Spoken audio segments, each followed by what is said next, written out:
The day Caleb Hart discovered two human beings chained behind a livery stable like livestock, he had three choices: walk away like everyone else had, report it to a sheriff who wouldn't care, or do something that would mark him as a fool forever.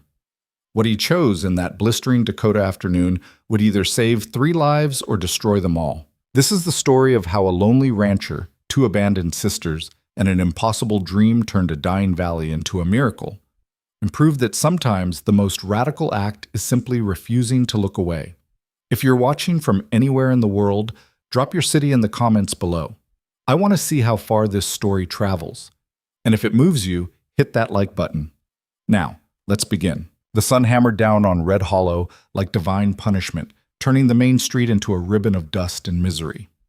Caleb Hart rode into town with one purpose: buy a horse strong enough to haul timber, then get back to his ranch before the heat could kill him. He'd made this trip 100 times in 8 years, always alone, always quick, always invisible. That's how he preferred it. Red Hollow wasn't much, a collection of weathered buildings clinging to existence in the Dakota Territory, 1887. The kind of place where ambition came to die and people learned to expect nothing. Caleb tied his mare outside Hutchins' livery and stepped into the relative cool of the stable, letting his eyes adjust to the dim interior. Caleb Hart. Vernon Hutchins looked up from mucking a stall, his weathered face splitting into something that wasn't quite a smile. Thought that ranch of yours would have blown away by now. Still standing, Caleb kept his voice neutral. Vernon was a gossip, and every word would be currency in the saloon by nightfall. Heard you had a draft horse for sale. Got something better than that. Vernon set aside his rake, wiping his hands on his pants. Got me a real bargain today. Come see. Something in Vernon's tone made Caleb's jaw tighten, but he followed the older man through the stable, past stalls of horses that looked half-starved despite Vernon's reputation as a decent handler. They emerged into the harsh sunlight of the back lot, and Caleb stopped dead. Two young women sat in the dirt beside a water trough, their backs against the stable wall. Chinese, maybe 20 years old, identical twins by the look of them. Their faces were bruised, their simple cotton dresses torn and stained with road dust. But it was their eyes that made Caleb's stomach turn, absolutely empty, like they'd learned that hope was a luxury they couldn't afford. Chains. They wore chains around their ankles, linked together with maybe 3 feet of iron between them. What the hell is this, Vernon? Business opportunity. A third man stepped out from the stable's shadow, Chinese, older, dressed in a suit that had seen better days. His smile was all teeth and no warmth. Name's Wong. These are my nieces. Good workers, both of them. Strong, quiet. Don't eat much. Caleb felt something cold settle in his chest. They're people, not livestock. Their property. Wong's smile didn't falter. Their father sold them to me before he died. Debt payment. I brought them west to work, but, he shrugged eloquently, turn out to be more trouble than worth, always trying to run away. So I make new arrangement. You're selling them. The words tasted like ash in Caleb's mouth. I'm offering them, Wong corrected. To right person. Someone who need workers and can keep them. Secured. You buy the horse from Vernon, I throw in both girls. No extra charge. Fair deal, yes? Vernon was nodding like this was the most reasonable transaction in the world. Hell of a bargain, Caleb. That draft horse alone is worth $40, and you get free labor for years. They're human beings. The words exploded out of Caleb before he could stop them. Several people on the main street turned to look. He forced his voice lower. You can't just sell people. The war was over 20 years ago. War was about black people, Vernon said, his voice taking on an edge. These ain't American, they're Chinese. Different laws apply. Wong here has papers saying they're his legal responsibility. Papers? Caleb looked at the two women again. The one on the left met his eyes for just a second, a flash of something that might have been defiance or might have been desperation, before dropping her gaze back to the dirt. What are your names? Silence. They don't speak English, Wong said dismissively. I told you, very limited, but they understand work. Show them task. They do it. Simple. Their names, Caleb repeated, looking directly at the women. You must have names. Like, the one on the left, the one who'd met his eyes, opened her mouth, then closed it again. The one on the right put a protective hand on her sister's arm. A silent conversation passed between them, the kind only twins could have. Maylene! The voice was barely a whisper, heavily accented but clear. The one on the left spoke without raising her eyes. I am Maylene. This is Lian. We are sorry for trouble.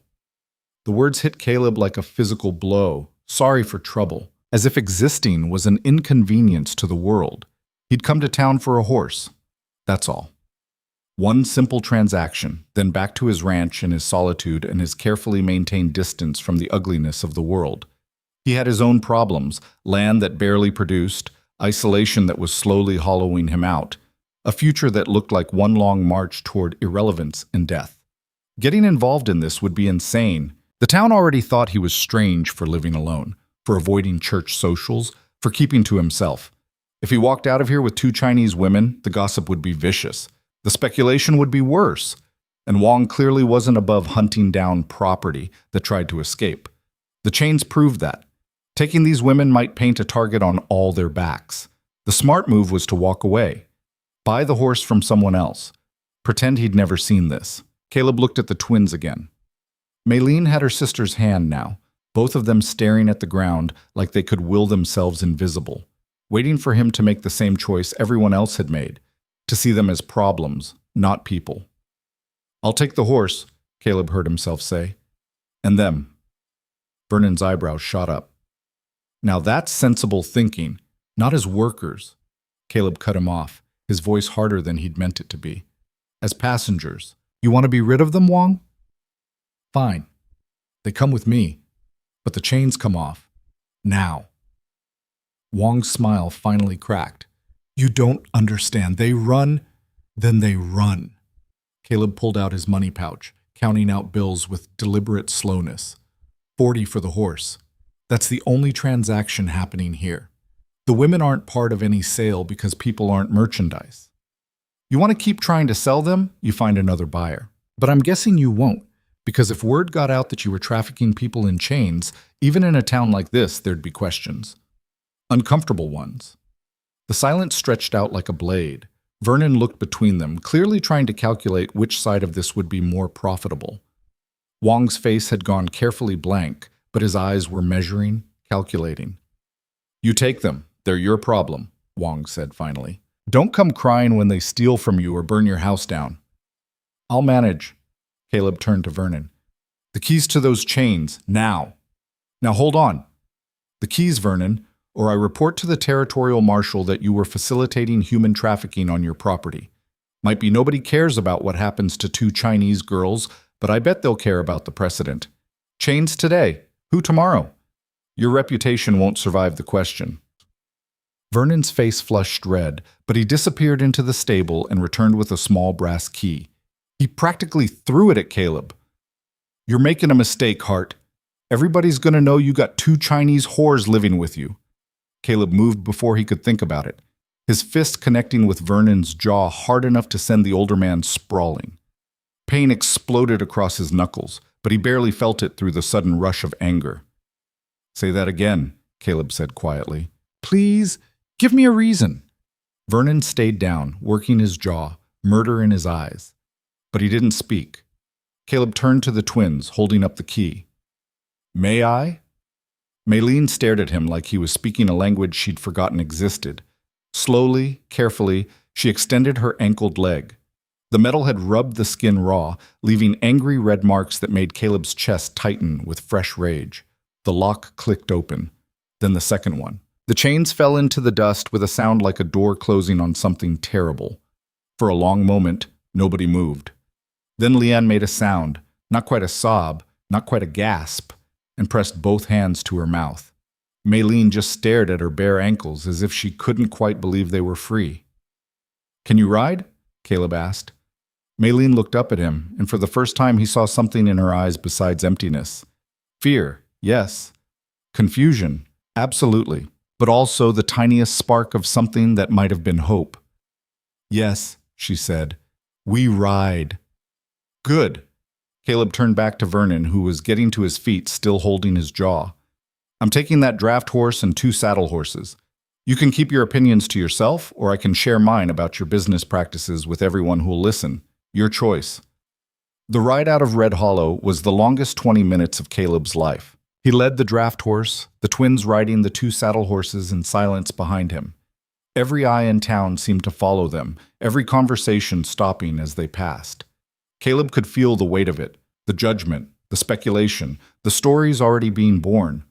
By nightfall, everyone would know. By tomorrow, the rumors would have taken on lives of their own. He didn't care. Or he told himself he didn't care. Either way, the decision was made. The ranch was a 3-hour ride northwest, through hills that turned from dust to sparse grass as they climbed away from the valley floor. Caleb's land started at the edge of the pine forest, where a creek still ran year-round even when the lower country dried up. 160 acres of possibility that he'd barely managed to make productive in 8 years of trying. The house came into view as the sun started its descent, a simple structure of rough-cut pine logs, built by his own hands over 2 hard summers. One main room, a sleeping loft, a stone fireplace he was quietly proud of, a barn that badly needed repairs, fences that seemed to fall down faster than he could fix them. It wasn't much, but it was his. Or it had been his. Now he was bringing 2 strangers into it, and he had absolutely no idea what happened next. He dismounted at the barn, gesturing for the twins to do the same. They slid from their horses with practiced ease, then stood perfectly still, waiting. Always waiting. "You must be hungry," Caleb said, trying to keep his voice gentle. "Come inside. We'll figure out the rest after you've eaten." Neither moved. It's okay," he tried again, feeling helpless. "You're safe here. I'm not going to hurt you." Malin's eyes flicked to the house, then back to him. "You want work? We work now?" "No, I want you to eat, to rest, that's all." "Why?" The question came from Leon, her voice even softer than her sister's. "Why you do this? Why you take us?" Caleb opened his mouth, then closed it again. Why had he done this? What possible answer could he give that would make sense to them when it barely made sense to him? "Because it was wrong," he said finally. "What they were doing to you, it was wrong, and I couldn't just walk away from it. I don't have a better reason than that." The twins looked at each other, having another one of those silent conversations. When Maylene turned back to him, her face was guarded but no longer quite so empty. "We eat," she said. "Then we work. We pay you back. For horses. For freedom. We work very hard, make no trouble. Promise. You don't owe me anything." "Everyone owes something." Maylene's voice was quiet but absolutely certain. "Nothing is free. We understand this. We work. You give shelter. Fair trade." Caleb wanted to argue, but the exhaustion in their faces stopped him. This wasn't a conversation for today. Today was about getting them fed and giving them a place to sleep where they didn't have to fear what came next. "Okay," he said. "For tonight, let's just get through tonight. Tomorrow we can talk about the rest." The house felt smaller with 3 people in it. Caleb built up the fire while the twins stood just inside the door, taking in every detail with the careful attention of people who'd learned to map exits and threats in any new space. He pulled out what food he had: bread that was only a day old, some dried beef, canned beans, a jar of preserves he'd been saving. "Not fancy," he said, setting it on the table. "But it's yours if you want it." They ate like people who'd learned not to trust when the next meal might come. Quickly, efficiently, without enjoyment. Caleb forced himself to eat too, though his appetite had vanished somewhere in the ride from town. The silence was broken only by the crackle of the fire and the soft sounds of eating. When they finished, Maylin spoke. "Where we sleep?" The question hit Caleb like cold water. He'd been so focused on getting them here that he hadn't thought through the logistics. The house had one sleeping loft, barely big enough for his own bedroll. There was no separate room, no privacy, no way to give them space that didn't feel... "The loft," he said quickly. "You take the loft. I'll sleep down here by the fire. It's warmer up there anyway, and..." "No." Maylene's voice was sharp. "You sleep in your bed. We sleep here is okay." "It's not okay. You should have... We sleep in worse places." Leon spoke up, her English more hesitant than her sister's. "Floor is good, is dry. is warm. We are grateful. The word grateful coming from women who'd been chained like animals a few hours ago made Caleb want to put his fist through a wall. But they were looking at him with something approaching comfort for the first time, and he realized that pushing the issue would only make them more uncomfortable. "All right," he said, "but I have extra blankets, and tomorrow we'll figure out something better." He pulled quilts from a chest, ones his mother had made before she died, before his father drank himself into an early grave and left Caleb this land and nothing else. The twins took them with careful hands, spreading them near the fireplace but not too close, creating a small sleeping space that they could share. Caleb climbed to the loft, but sleep wouldn't come. He lay on his bedroll, staring at the rough pine beams above his head, listening to the soft sounds below. Whispered conversation in a language he didn't understand, the rustle of fabric, eventually the quiet breathing of exhausted sleep. What had he done? He'd brought two traumatized women to his isolated ranch with no plan, no preparation, and no idea how to help them heal from whatever horrors they'd endured. The town would talk. There would be consequences. Wang might come looking for his property. The law might not care about justice for two Chinese immigrants. And beyond all that, what did they do now? How did strangers who shared no common language, no common culture, no common understanding of what came next find a way to coexist? Caleb didn't have answers. All he had was the certainty that leaving them in those chains would have been worse than any complication that came from freeing them. He'd have to trust that was enough. The first 3 days were an exercise in awkward silence. The twins moved through the ranch like ghosts, trying to anticipate what Caleb needed before he asked for it. They cleaned obsessively, organized things he didn't know were disorganized, and watched him with the wary attention of people waiting for the other shoe to drop. Caleb tried to give them space while also trying to communicate that they were safe. It was an impossible balance. Every gesture seemed weighted with potential misunderstanding. When he fixed the barn door and they immediately rushed to help. He wasn't sure if they wanted to help or felt obligated. When he made dinner and they served him before taking food for themselves, he didn't know if it was cultural or fear. The only thing he knew for certain was that they were brilliant. On the fourth day, he found Maylene studying the maps in his makeshift office, really just a corner of the main room where he kept his land surveys and water charts. She jumped when he entered, clearly expecting to be punished for touching his things. "It's okay," he said quickly. "You can look at whatever you want. This is your home too." She relaxed slightly, but her finger remained on one particular map, his survey of the creek and surrounding watershed. "Water," she said, pointing. "This show where water go? Yeah, creek runs from up in the mountains, through my land, then down into the valley. Been getting lower every year, though. Drought."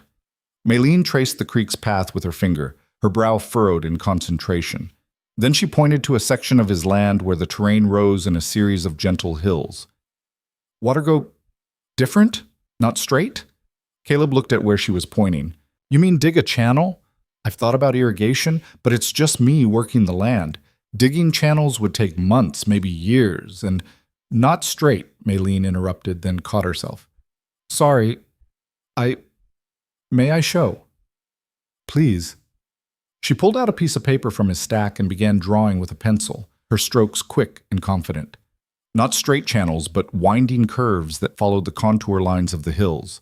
Small reservoirs at key points. A network that seemed to flow naturally with the landscape rather than fighting against it. "In China," she said softly, "my father was, how you say, water engineer. He teach Leon and me. We help him make irrigation for rice fields. Make water go where it need to go, not where it want to go. Understand?" Caleb stared at the sketch, his mind racing. It was brilliant, using gravity and natural slope to move water efficiently without the backbreaking work of hauling it or the waste of straight channels that fought the terrain. "This could work," he said slowly. "If we had enough water in the creek, and if we could actually build it, this could— Maylene, this could save the ranch." She looked up at him, and for the first time since he'd met her, she almost smiled. "We build? We? 3 people work faster than 1. She glanced toward the main room where Leanne was sweeping. "We want to help. Want to be useful. Want to belong somewhere." The vulnerability in those last words made Caleb's throat tight. "You already belong here. You don't have to earn that." Yes, we do. Maylene's voice was gentle but firm. You give us freedom.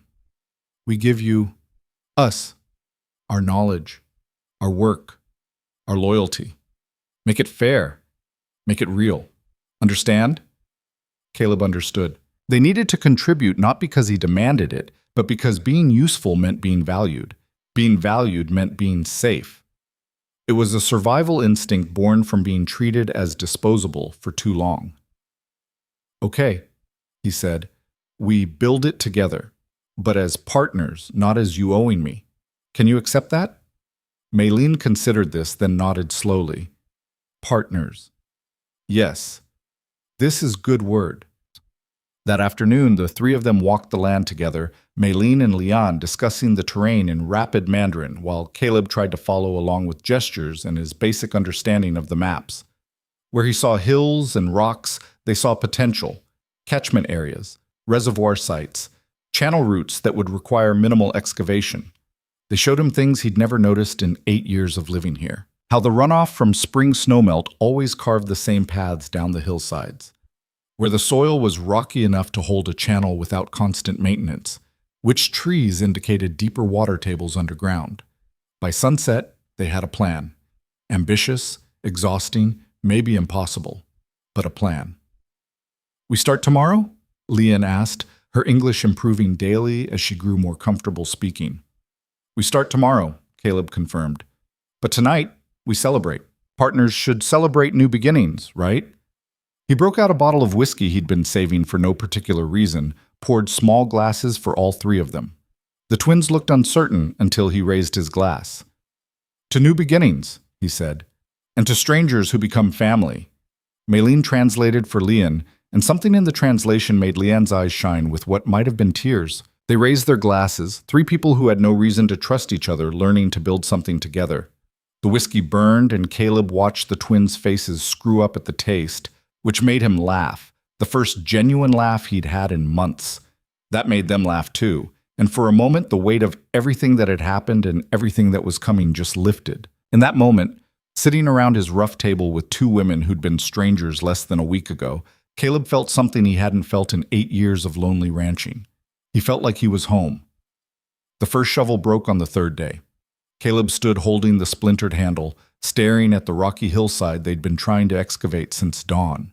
Behind him, Maylene and Lian leaned on their own tools, faces streaked with dirt and sweat despite the October chill. They'd managed to dig maybe 15 feet of channel in 3 days of backbreaking work. The irrigation system Maylene had designed required nearly a mile of channels. At this rate, Caleb said, more to himself than to them, we'll finish sometime around 1910. Maylene wiped her forehead, leaving a smear of mud across her temple. Rock is harder here than we think. In China, more soil, less stone. We need different approach, Lian added, her English growing more confident each day. Father always say, when ground fight back, stop fighting. Work with it, not against it. Caleb tossed the broken shovel aside and sat down on a boulder, his back screaming in protest. They'd been at this from sunrise to sunset, taking breaks only when exhaustion forced them to stop. His hands were blistered despite the work gloves. Every muscle in his body felt like it had been beaten with a hammer, and they'd barely scratched the surface of what needed to be done. Maybe this whole thing is crazy, he said. Maybe we should just focus on getting through winter and… No. Maylene's voice was sharp enough to cut. She moved to stand directly in front of him, her small frame radiating an intensity that made her seem twice her size. You give up? Already? I'm being realistic. Look at this. Caleb gestured at the pathetic shallow trench they'd managed to carve. 3 people with shovels against a mountain of rock. It's not going to work. So we find new way. Maylene crouched down, picking up a piece of the shattered stone.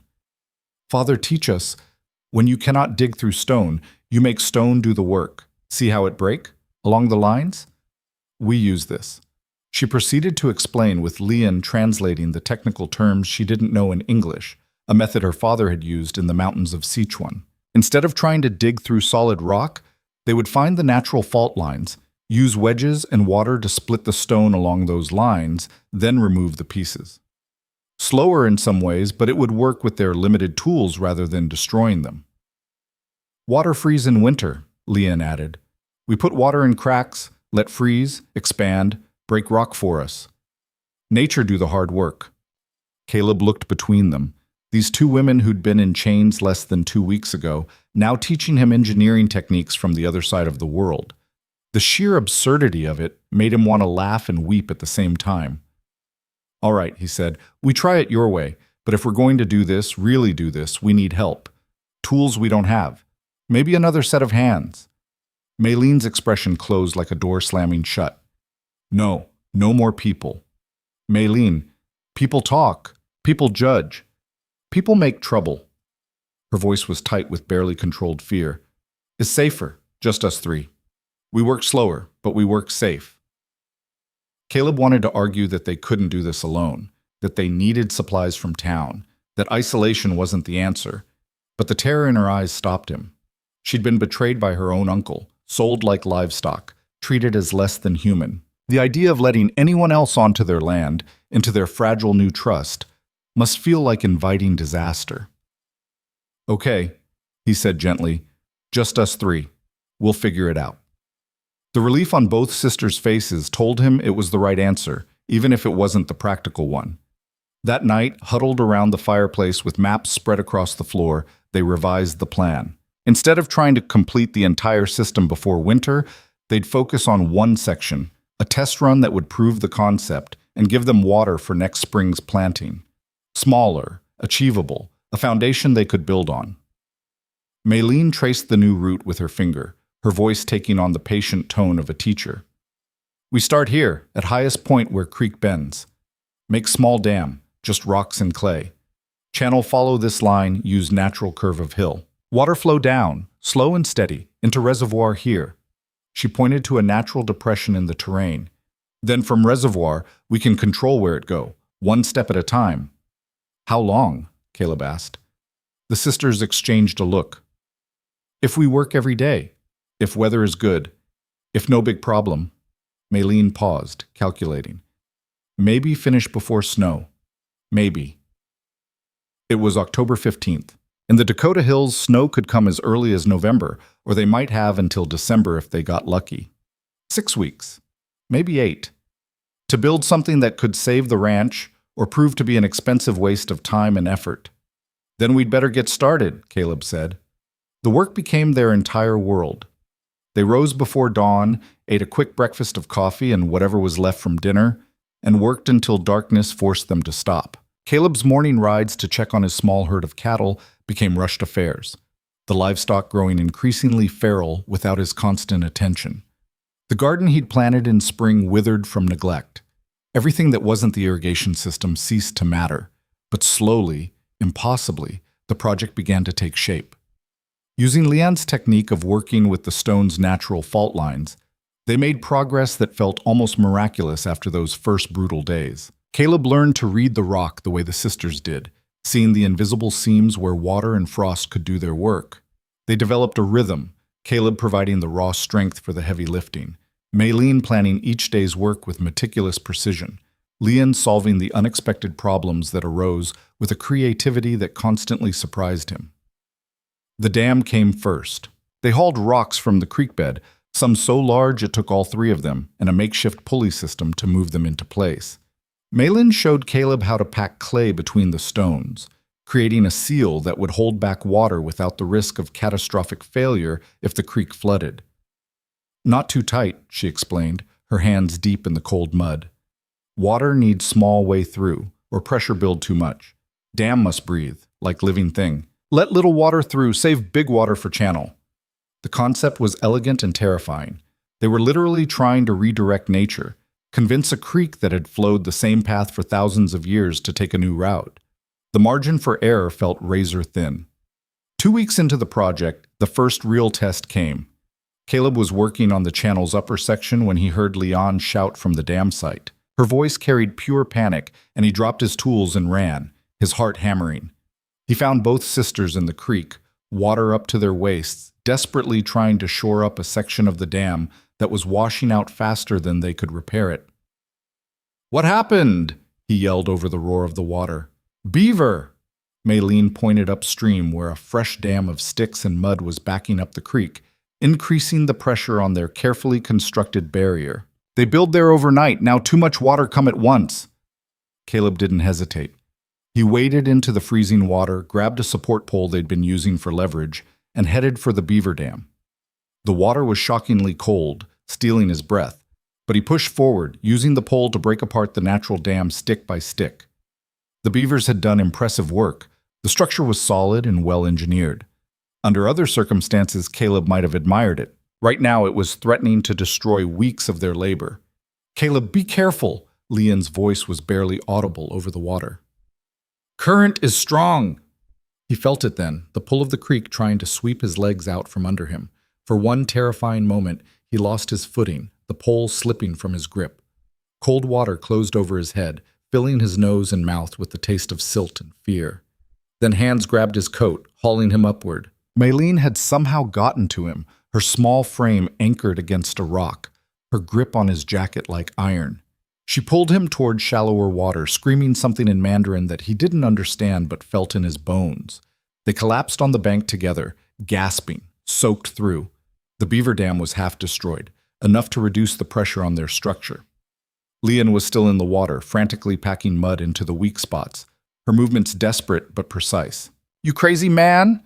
Maylene was shaking, whether from cold or anger or fear, Caleb couldn't tell. "You almost die. For what? For rocks and mud?" "For our plan," Caleb said through chattering teeth. "For what we're building. Is not worth your life. Nothing is worth your life." She was crying now, tears mixing with creek water on her face. "You think if you die, Leon and I are okay? You think we survive alone? You are all we have. You understand? You cannot be reckless."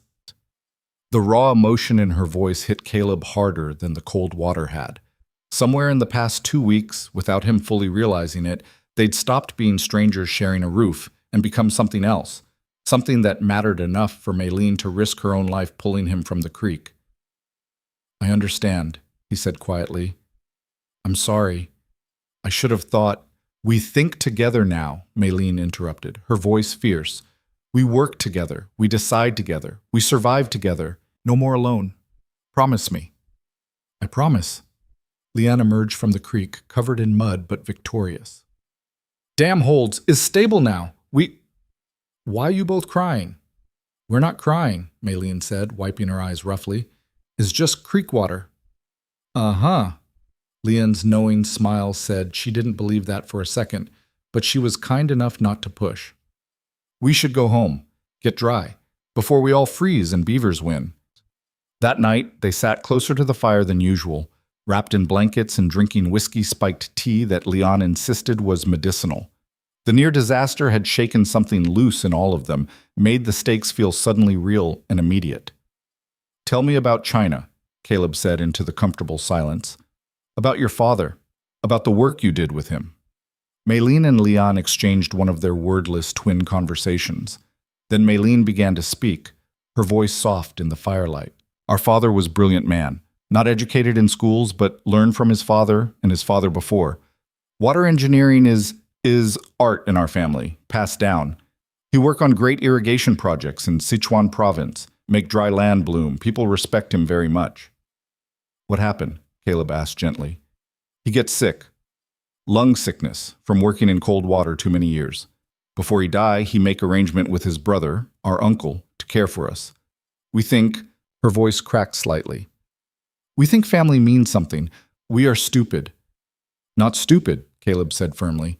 "Just human. You expected decency. That's not stupidity." "Uncle wait exactly 1 week after funeral," Leon continued, her English halting but determined to share the story. "Then he tell us we are burden. Our father have debts, maybe real, maybe not real. We never know. Uncle say we must work to pay back. He take us to work in factory, terrible place. Then one day he say we go to America, make more money. We believe him. Instead he chain us and try to sell us." Maylene's voice was flat, emotionless, in the way of someone protecting themselves from their own story. "Now you know everything. We are orphans with no family, no money, no way to prove we exist. We are nobody." "You're not nobody." Caleb leaned forward, his voice intense. You're the most remarkable people I've ever met. You're brilliant engineers, hard workers, and braver than anyone I know. The fact that your uncle was too stupid to see that doesn't make you nobody. Maylene looked at him for a long moment, something unreadable moving behind her eyes. Then she did something she'd never done before. She reached out and took his hand. Her fingers were still cold from the creek, but her grip was warm and sure. Thank you, she said simply, for seeing us, for choosing us. The moment stretched between them, heavy with things unspoken. Then Leanne cleared her throat loudly, breaking the spell. So, she said with elaborate casualness, about the beavers, we need better solution, or they keep breaking our dam. In China, father always say, when animal cause problem, must understand what animal want. Beaver want to build dam. We want to build dam. Maybe we work together somehow? The conversation shifted to engineering solutions, but something fundamental had changed. The barriers between them had crumbled a little more, leaving something stronger in their place. By early November, their channel was nearly complete, a winding path carved from stone and clay, following the natural contours of the land exactly as Maylene had designed. The reservoir, really just an enlarged natural depression they'd shaped and lined with rocks, waited empty at the channel's end, ready to capture and hold the precious water. All that remained was the final connection, digging the last 30 feet of channel that would link the dam to their system and allow water to flow through for the first time. But the weather was turning. Morning frost clung to the grass well into midday. The wind had teeth now, carrying the promise of winter from the mountains. Every morning when Caleb checked the sky, he wondered if today would be the day the snow came. They worked with silent desperation, racing against time and elements. The ground was harder now, half frozen in the mornings, making each shovelful an act of will. Caleb's hands bled despite the gloves. Maylene developed a cough that worried him despite her insistence it was nothing. Leanne's face grew gaunt from the relentless pace. Maybe we should wait, Caleb suggested one morning as they surveyed the final stretch. Finish in spring when the ground is softer. No, both sisters said in unison. We finish now, Maylene added. Before snow, before winter, before anything else go wrong. We prove it works. Then we rest. Caleb looked at their determined faces and knew there was no arguing. These women had learned the hard way that tomorrow wasn't guaranteed, that opportunities could vanish between one breath and the next. If they were going to do this, it had to be now. They dug. Caleb's world narrowed to the rhythm of the shovel-biting earth, the burn in his shoulders, the taste of dust and determination. Beside him, Maylene and Leon worked with the same single-minded focus, three people moving as one toward a shared impossible goal. The day they finished the final connection, the sky was the color of old iron and twice as heavy. Snow was coming. Caleb could feel it in his bones the way his father always claimed he could. They had hours, maybe a day if they were lucky. We need to test it, Maylene said, staring at the dam. Need to see if water flow correctly before winter come. Now? Caleb looked at the threatening sky. If snow comes while we're out here. Now, Maylene repeated. It's too important to wait. If something wrong, we need to know. Need to fix before freeze. She was right, and Caleb knew it. They'd spent 6 weeks building this system. If there was a fatal flaw in the design, discovering it in spring would be too late. The frozen ground would prevent any major repairs, and another year would be lost. All right, he said, let's see if this crazy thing actually works. They positioned themselves along the channel's length, Maylene at the dam to release the water, Leon halfway down to watch for leaks or breaks, Caleb at the reservoir to see if the water actually made it that far. The plan was simple. Open the dam gate they'd built, let a controlled flow through the system, and pray. Caleb stood at the reservoir, his breath making small clouds in the frigid air, and waited. Minutes ticked by with excruciating slowness. Had something gone wrong? Had Maylene been unable to open the gate? Had the channel already failed somewhere he couldn't see? Then he heard it. A rushing sound, distant at first but growing louder. The voice of water finding a new path, carving its way through the channel they'd built with their own hands. Caleb's heart hammered against his ribs as the sound grew closer. The first trickle appeared around the bend, muddy and hesitant, testing the channel's curves like a nervous animal exploring new territory. Then the trickle became a stream, and the stream became a steady flow of clear creek water, following Maylene's precisely calculated path down the hillside. The water reached the reservoir and began to pool, filling the depression with liquid possibility. Caleb watched it rise 6 inches, then a foot, and he felt something break open in his chest. Not quite laughter, not quite a sob, but some wild combination of both. It worked. After 6 weeks of backbreaking labor, bloody hands, and moments of near disaster, the impossible thing they'd attempted actually worked. He heard a shout from upstream, Lion's voice, full of joy, then running footsteps, and suddenly both sisters were there beside him, staring at the filling reservoir with expressions of wonder that matched his own. "We did it," Maylene whispered. "We actually did it." "We did it," Caleb confirmed, and then he was laughing for real, pulling both women into an embrace that would have been unthinkable 6 weeks ago. They were all muddy and exhausted and half frozen, but in that moment they were also invincible. The first snowflake fell on Maylene's upturned face, then another, and another. Within minutes, the sky was unleashing a storm that had been building for days, fat white flakes falling so thick they could barely see the reservoir. The temperature plummeted, wind whipping the snow into horizontal sheets. "Home!" Caleb shouted over the wind. "We need to get home now!" They ran through the storm, the newly completed channel gurgling beside them, water flowing even as snow began to accumulate on the ground. By the time they reached the house, they could barely see 5 feet ahead. Caleb got the door open and they tumbled inside, snow following them in a white rush before he could slam it shut. For a moment, they just stood there, dripping and breathing hard, the warmth of the house shocking after the bitter cold outside. Then Leon started to laugh, a sound of pure, unrestrained joy, and Maylene joined her, and Caleb found himself laughing too, giddy with exhaustion and triumph and the sheer unlikeliness of everything that had brought them to this moment. "We finished just in time," Leon said when she could speak again. "One more day, ground would be frozen solid. We never dig final section."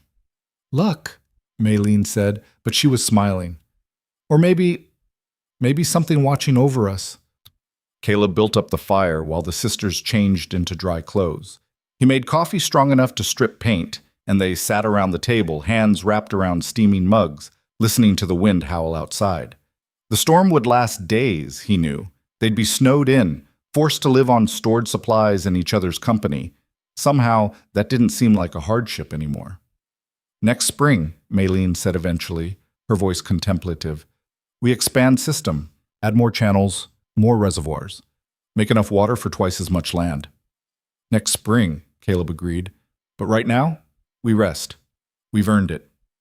They sat in comfortable silence, 3 people who'd been strangers 8 weeks ago now bound together by something stronger than words. Outside, the storm buried their irrigation system under feet of snow, but the water kept flowing beneath it, following the path they'd carved, proving that even the hardest ground could be changed by patience and shared purpose. Caleb looked at the sisters, Maylene studying her calloused hands like they held mysteries, Leon half asleep against her sister's shoulder, and felt a warmth that had nothing to do with the fire. He'd come to Red Hollow that day looking for a horse, and he'd found something infinitely more valuable. He'd found partners, friends, family. The snow fell for 3 days straight, transforming the ranch into a white wilderness. They were completely cut off from town, which suited all of them fine.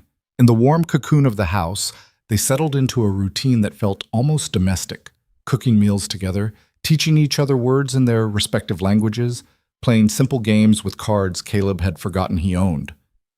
On the 4th morning, Caleb woke to brilliant sunshine and complete silence. The storm had passed, leaving the world transformed. He climbed down from the loft to find Maylene already awake, standing at the window and staring out at the snow-covered landscape. "We should check the system," she said without turning around. "Make sure snow not damage anything." They bundled up and ventured out into a world of blinding white. The snow came up to their knees in places, making the walk to the reservoir exhausting work.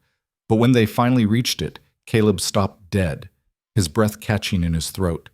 The reservoir was full and frozen on top, a perfect mirror of ice reflecting the morning sun. But they could see the dark water moving beneath the surface, could hear it flowing through the channel they'd built. Despite the storm, despite the freeze, The system was working exactly as designed. Maylene stood beside him, her hand finding his through their thick gloves. "It's beautiful," she said softly. "Like dream." "Better than a dream," Caleb replied. "It's real. We made it real." They stood there together until the cold drove them back to the house, where Leon had breakfast waiting. The future stretched out before them now, full of possibility and hard work, and the promise of land that could finally support more than just survival. But first, they would rest. They would heal their battered bodies and settle into being the family they'd unexpectedly become. The expansion could wait for spring.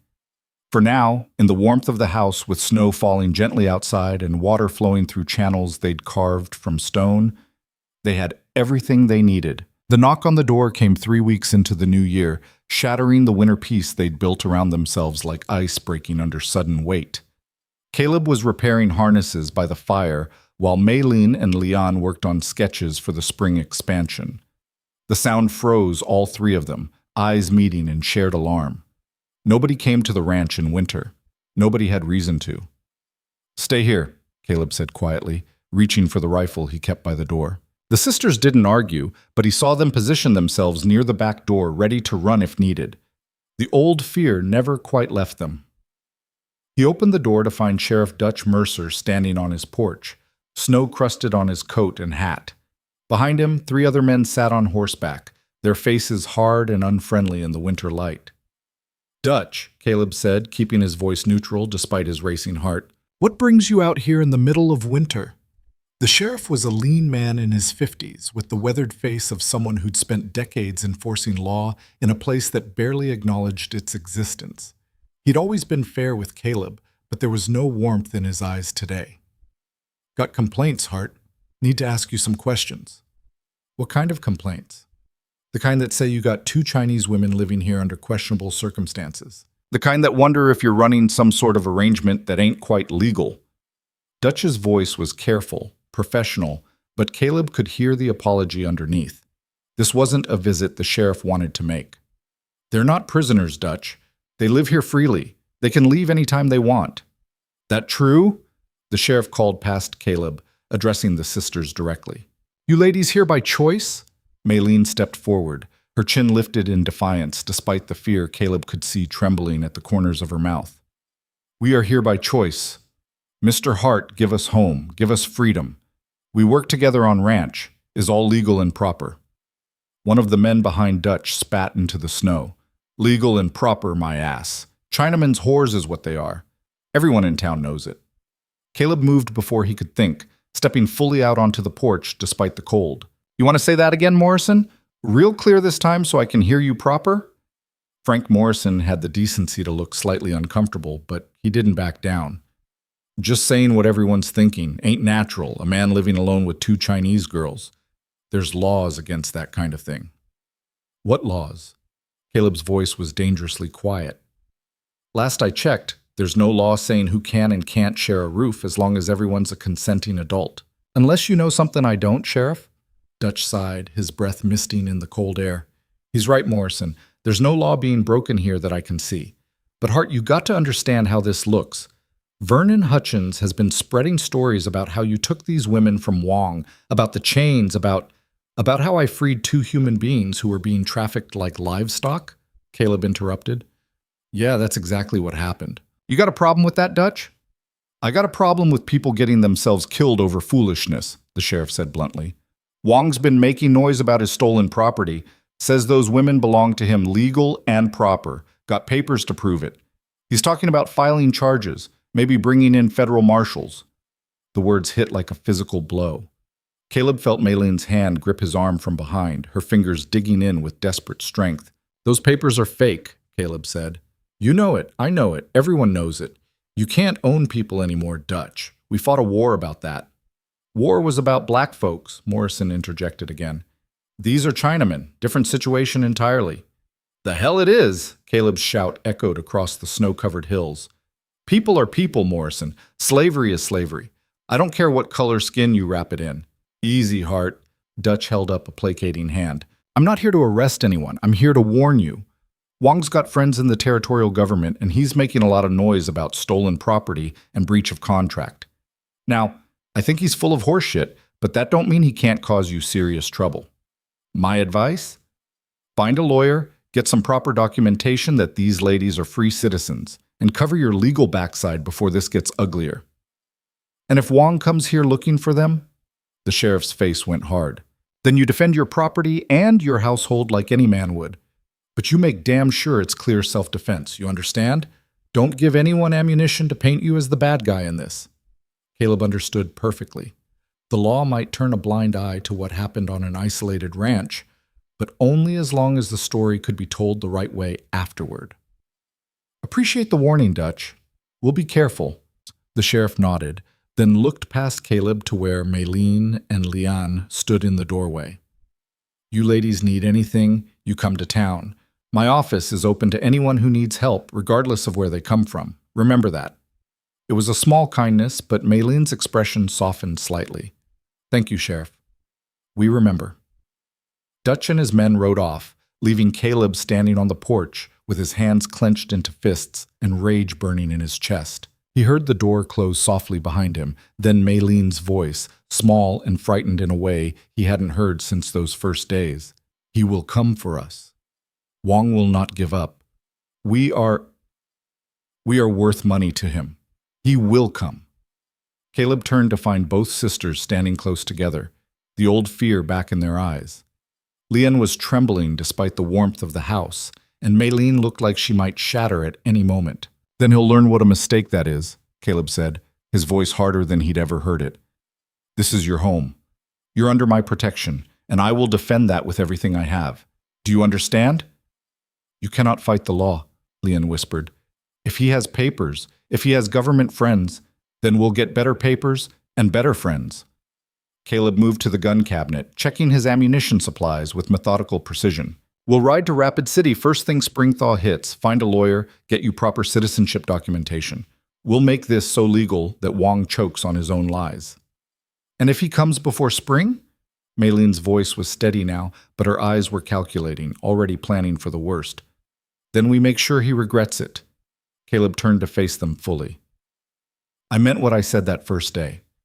You're not alone anymore. You're not powerless anymore. Whatever comes, we face it together. All three of us. The tension in the room was suffocating until Lian spoke, her voice surprisingly firm. Then we prepare. We need, what is word? Strategy, defense. Cannot just wait for trouble. Must be ready.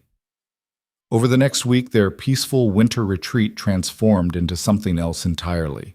Caleb taught the sisters to shoot, both of them proving surprisingly capable with the rifles once they overcame their initial fear of the weapons. Maylene took to it with grim determination, while Lian showed an unexpected talent for accuracy that impressed even Caleb. They fortified the ranch as much as they could, checking sight lines, clearing brush that could provide cover for anyone approaching, establishing signals they could use if trouble came. It felt paranoid and excessive, but it also felt necessary. Wong had proven himself capable of cruelty. There was no reason to think he'd hesitate to escalate. But winter kept everyone frozen in place, and as January melted into February with no sign of trouble, they began to relax slightly. The work on the irrigation system's expansion plans consumed their attention, giving them something constructive to focus on besides fear. One evening in late February, with the first hints of spring thaw in the air, Maylene spread out her latest designs on the table. They'd grown far more ambitious than the original test system, incorporating everything they'd learned over the winter. If we build this, she said, tracing the network of channels and reservoirs with her finger, we could irrigate almost the entire ranch, make enough food to feed 10 families, maybe more, could sell crops in town, make real money. That's a lot of digging, Caleb observed, studying the intricate web of waterways. Even with 3 of us working full-time, this would take, what, 2 years? 3? Unless we have help, Lian said quietly.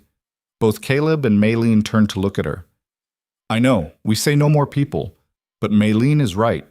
This could change everything. Not just for us, but for whole Valley. What if we show people what we build? Prove it works. Maybe then they help us expand and we teach them how to build their own systems? After how Morrison and his friends acted? Caleb shook his head. They don't want to help us, Leon. They want to tear us down. Some people, yes, but not everyone. Leon's eyes were bright with an idea taking shape. Sheriff was kind. There must be others who are reasonable, and everyone out here struggle with drought. Everyone need water.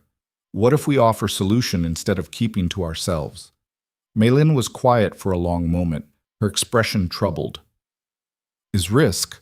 More people means more chance someone caused trouble, but she looked at Leon, then at Caleb.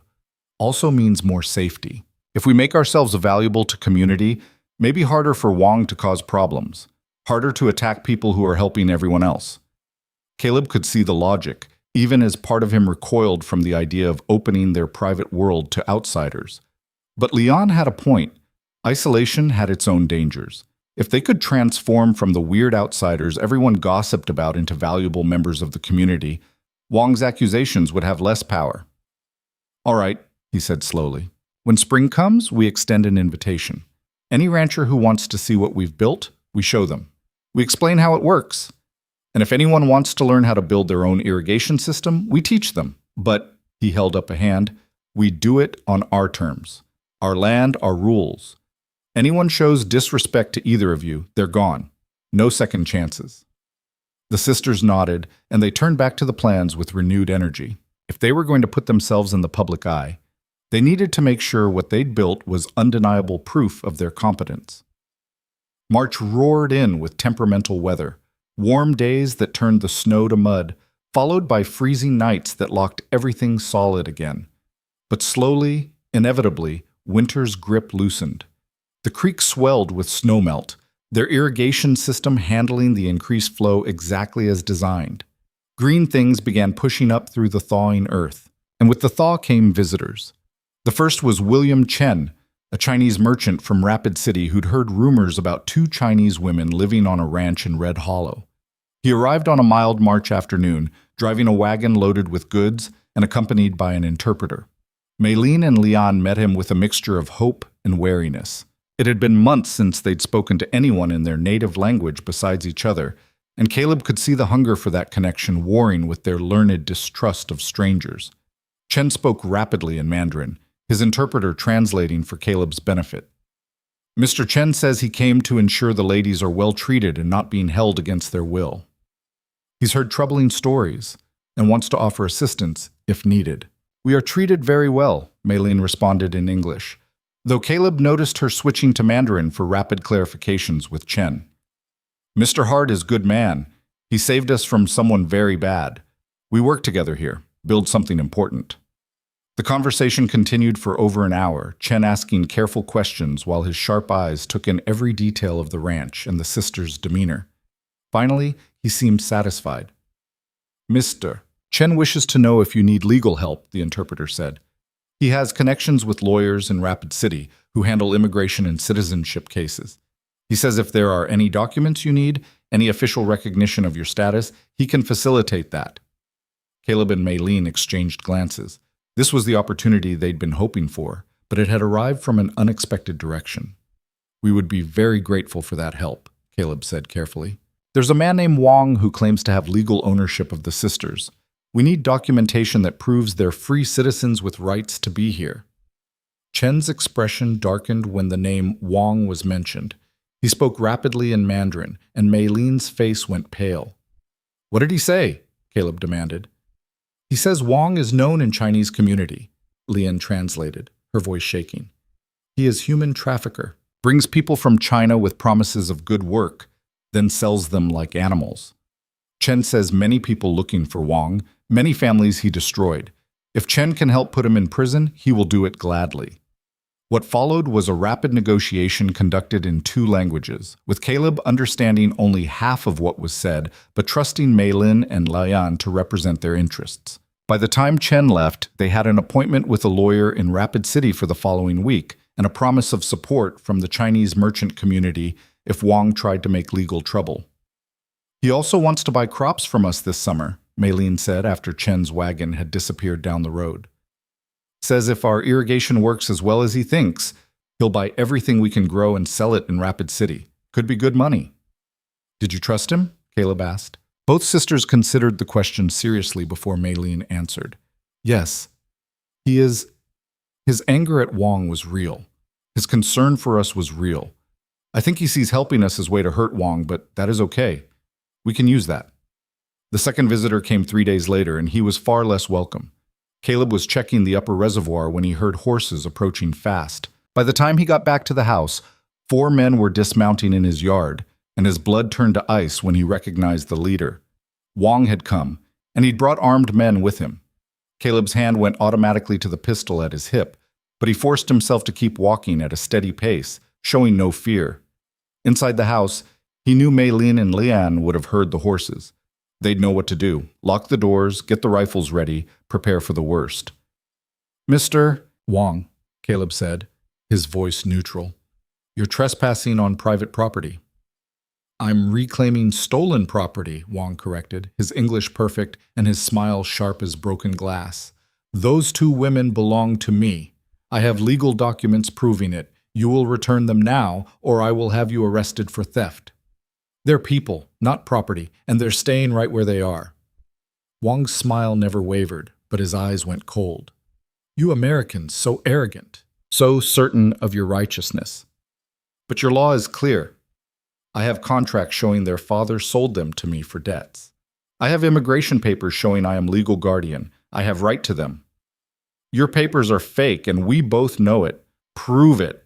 Wong gestured to his men, who spread out in a semicircle, hands resting on their guns. Where I come from, we have saying, possession is 9/10 of ownership.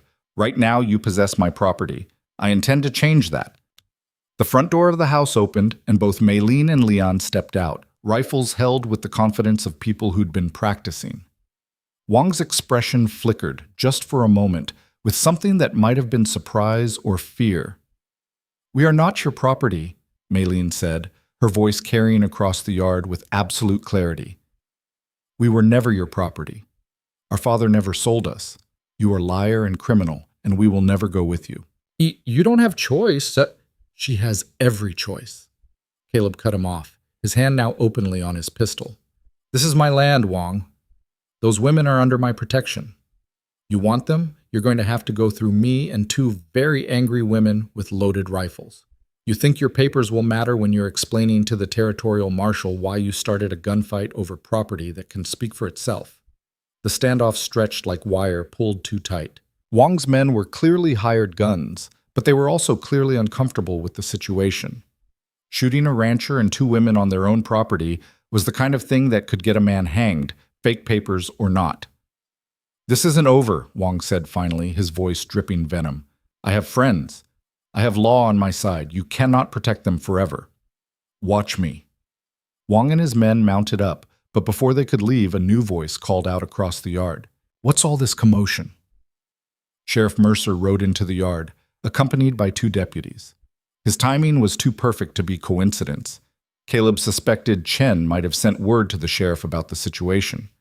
Sheriff! Wong's demeanor changed instantly, becoming almost obsequious. I am so glad you are here. This man has stolen my legal wards, and I am simply trying to... I heard your version already, Wong. Now I'm here to hear theirs. Dutch dismounted, his eyes taking in the armed standoff with professional assessment. Hart, you want to tell me what's happening here?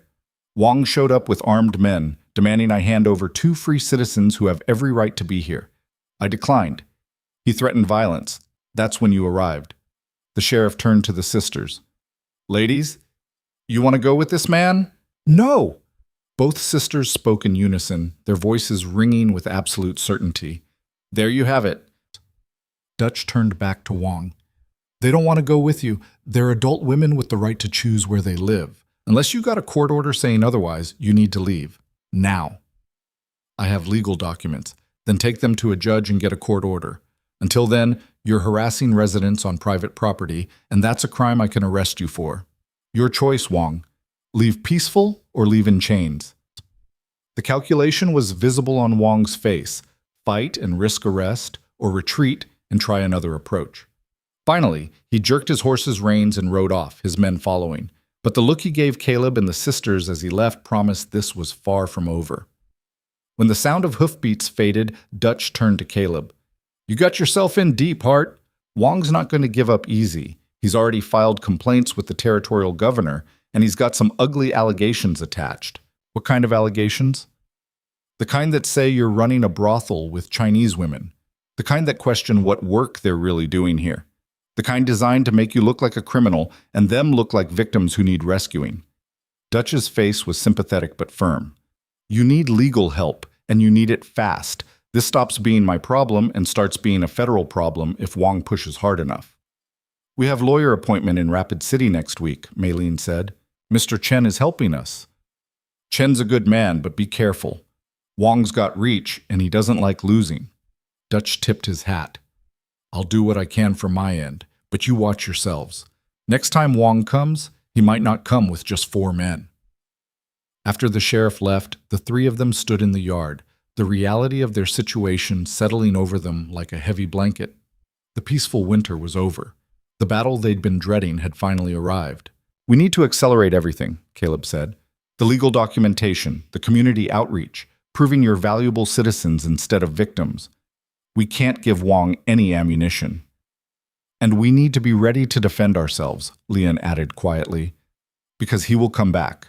Men like that always come back." That night, they sat around the table making plans with a new urgency. The irrigation system's expansion would continue, but now it served a dual purpose, showing the community that the sisters were brilliant engineers, not helpless victims. The trip to Rapid City became critical, the legal documentation their best weapon against Wong's lies. But underneath all the practical planning, Caleb could see the fear in both sisters' eyes. They'd been free for less than 6 months, had just started to believe in safety and possibility, and now the man who chained them was back, threatening to drag them into a different kind of imprisonment. "We won't let him win," Caleb said, reaching across the table to take both their hands. "I promise you, whatever it takes, we won't let him win." Maylene squeezed his hand, and when she looked up, her eyes were bright with unshed tears, but also something harder. "We fight together, like we build together. No one facing this alone." "No one alone," Leon echoed. The spring moon rose over the ranch, illuminating the irrigation channels they'd carved from stone, the reservoir that held their hopes, the land they'd transformed through partnership and trust. Somewhere in the darkness, Wong was planning his next move. But here, in the warm circle of lamplight around their table, 3 people who'd chosen each other against all odds made ready to fight for the impossible thing they'd built. The battle for their freedom was just beginning, but this time they weren't defenseless. This time, they had each other, and that made all the difference. The ride to Rapid City took 2 days, and every mile felt like they were riding toward either salvation or disaster. Caleb kept his rifle across his saddle, eyes scanning the horizon for any sign of Wong or his men. Beside him, Maylene and Lian rode in silence, their faces set with determination that couldn't quite hide the fear underneath. They'd left before dawn, telling no one their destination except Sheriff Mercer, who'd promised to keep watch on the ranch while they were gone. The spring mud made the journey slow and treacherous, but they pushed on, sleeping rough one night under a canvas shelter that did little to keep out the cold. Rapid City sprawled across the landscape like something from another world compared to Red Hollow. Buildings rose 2 and 3 stories high, streets bustled with wagons and pedestrians, and the noise was overwhelming after months of ranch silence. Caleb watched the sisters take it all in with wide eyes, and he realized this was probably the first time they'd seen a real American city as anything other than prisoners. William Chen's store sat on a prosperous corner, its windows displaying goods from both east and west, silk alongside saddles, tea next to tobacco. Chen himself came out to greet them, his face creasing with relief when he saw they'd arrived safely. "I was worried Wong might intercept you on the road," he said, switching between English and Mandarin as he spoke. "Come, the lawyer is expecting us. We must move quickly. Wong has been busy spreading his poison." The law office of Samuel Thornton occupied the 2nd floor of a brick building that still smelled of fresh mortar. Thornton himself was a lean man in his 40s with sharp eyes and ink-stained fingers, the kind of frontier lawyer who'd probably seen every variation of human desperation and greed. "Mr. Hart, ladies, please sit." Thornton gestured to chairs arranged before his desk. "Mr. Chen has briefed me on your situation. I'll be direct. It's complicated. but not hopeless. Complicated how? Caleb asked. Wong's papers, while almost certainly fraudulent, are technically valid under current territorial law regarding immigration and guardianship. The law hasn't caught up with the reality of what men like Wong do, bringing people here under false pretenses, then using legal technicalities to maintain control. Thornton pulled out a thick folder. However, there are several avenues we can pursue. He laid out the options with methodical precision. They could challenge the validity of Wong's papers directly, but that would require proving fraud, which meant finding witnesses in China willing to testify. They could file for the sisters to be declared independent legal residents based on their time in the territory, but that process could take months and offered no protection in the interim. Or they could use a faster, more unconventional approach.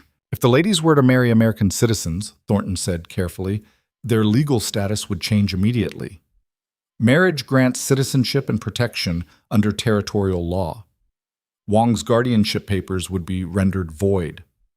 The silence in the office was absolute. Caleb felt like someone had dumped ice water down his spine, and he couldn't bring himself to look at either sister. That's a hell of a suggestion, he finally managed. It's the fastest way to ensure their safety, Thornton replied. I'm not suggesting marriage of convenience lightly, but in situations like this, it's often the most effective legal shield. The question is whether either of the ladies would be willing, and whether suitable candidates could be found who would enter into such an arrangement in good faith. Maylene spoke for the first time since they'd entered the office, her voice steady despite the tension radiating through her entire body. If we marry, we have protection. But what if husband turns out to be like Wong? What if we trade one prison for another? That's a valid concern, Thornton acknowledged. Which is why any such arrangement would need to be carefully structured with legal protections in place. Property rights, financial independence, terms of separation if needed. Not a romantic marriage, but a legal partnership with clear boundaries. And if we don't marry? Leon asked quietly. What are our chances? Thornton's expression was grim. Without marriage, we fight Wong in court. Could take 6 months to a year. During that time, he can continue making trouble, filing complaints, potentially getting federal marshals involved. And I'll be honest, judges in this territory aren't always sympathetic to Chinese immigrants, especially women. The law is supposed to be blind, but it rarely is. The ride back to Chen's store was silent, all three of them lost in their own thoughts. Chen had offered them rooms above his shop for the night, and they accepted gratefully, too exhausted from travel and the weight of Thornton's words to contemplate the return journey yet. That evening, Caleb sat in Chen's small private parlor while the sisters talked upstairs in rapid Mandarin. He could hear their voices through the thin walls, sometimes sharp with argument, sometimes soft with what sounded like crying. His mind kept circling back to Thornton's suggestion, examining it from every angle and finding no good answers. Marriage. The word felt too big, too complicated, too tangled up with expectations and implications he wasn't ready to unpack. He cared about Maylene and Lian, cared about them more than he'd cared about anyone in years. They'd become his partners, his friends, his family. But marriage? And which one? The question felt impossible and wrong to even contemplate. How could he choose between them? How could marriage to one not destroy their carefully balanced partnership of three? Chen found him there an hour later, staring into a cold cup of tea. Difficult decision, the merchant said, settling into a chair across from Caleb. But perhaps not as difficult as you think. You don't know what I'm thinking, don't I? Chen's smile was sad and knowing. You think, how can I marry one sister and not destroy everything we built together? You think, what if I choose wrong? What if this ruins the trust we have? He paused. You also think, what if I'm not good enough for either of them? Caleb looked up sharply. You reading minds now? I'm reading faces and hearts. It's what merchants do. We see what people need even when they don't see it themselves. Chen leaned forward. May I tell you what I see? I see three people who have built something rare and precious. Partnership, equality, trust. Marriage does not have to destroy that. In China, there are many kinds of marriage, some for love, some for family alliance, some for practical protection. What matters is honesty about what it is and isn't. And if Maylene or Lian don't want to marry me, if they see it as just trading one kind of control for another, then they will say so. Those women are not helpless, Mr. Hart. They survive things that would break most people. They will speak their truth. The question is, will you speak yours? Before Caleb could answer, footsteps sounded on the stairs. Maylene appeared in the doorway, her face composed but her eyes red from crying. "We need to talk," she said. "All of us. Now." Chen excused himself with quiet tact, leaving them alone in the parlor. Lian joined them moments later, and the three of them sat around the small table where they'd shared so many meals and plans on the ranch. Except this time, the distance between them felt infinite. "We have been discussing the lawyer's suggestion," Maylene began, her English more formal than usual, a sign of how stressed she was. "We understand the practical reasons for marriage. We understand it would protect us from Wang, but we need to know—" She paused, meeting Caleb's eyes directly. "We need to know what you want, truly want.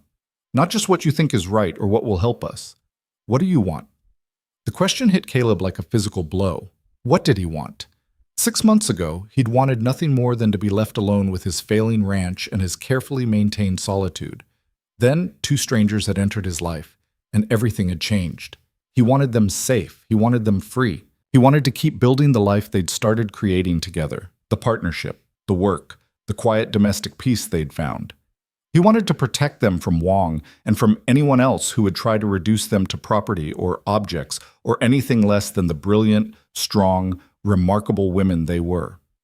But underneath all that, in a place he'd barely acknowledged even to himself, was a deeper want, a longing for the three of them to be bound together, not just by circumstance or practicality, but by choice, by commitment, by something permanent enough to weather whatever storms came.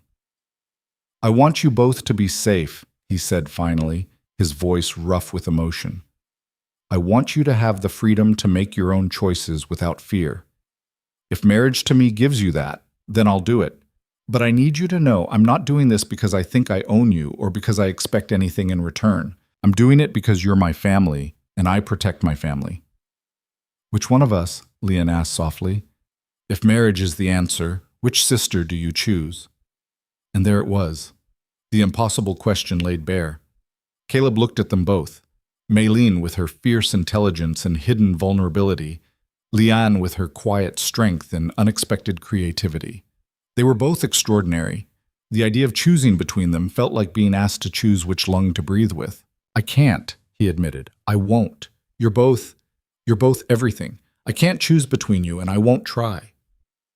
Maylene and Lian exchanged one of their wordless twin looks, an entire conversation passing in silence.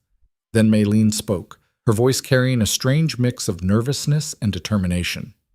"In some parts of China, when situation is complicated, families find alternative solutions. One marriage, but household stays together. Everyone knows the truth, but legally, one arrangement protects all." She was speaking faster now, the words tumbling out.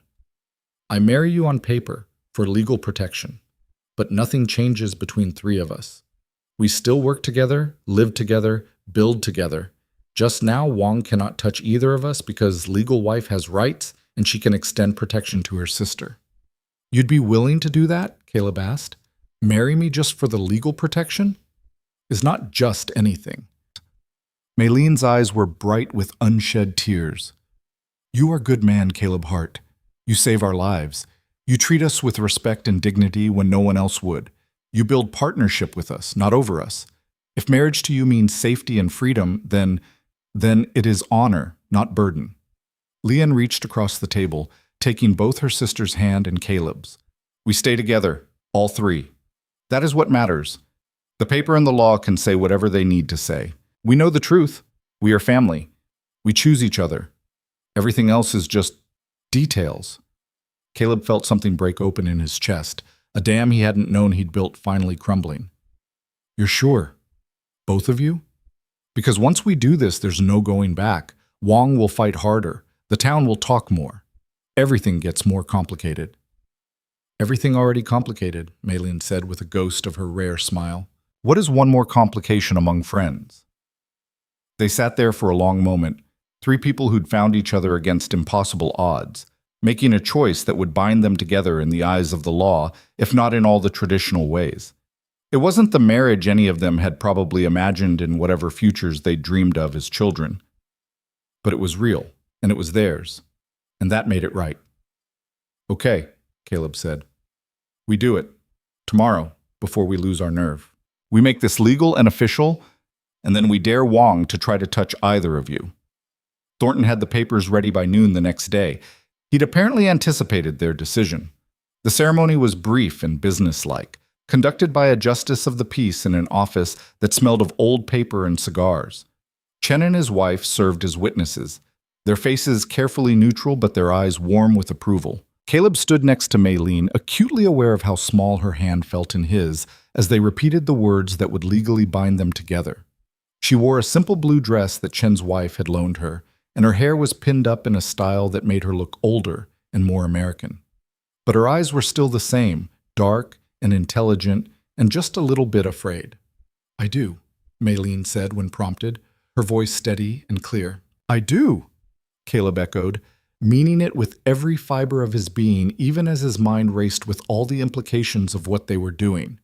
The justice pronounced them married, and just like that, everything changed.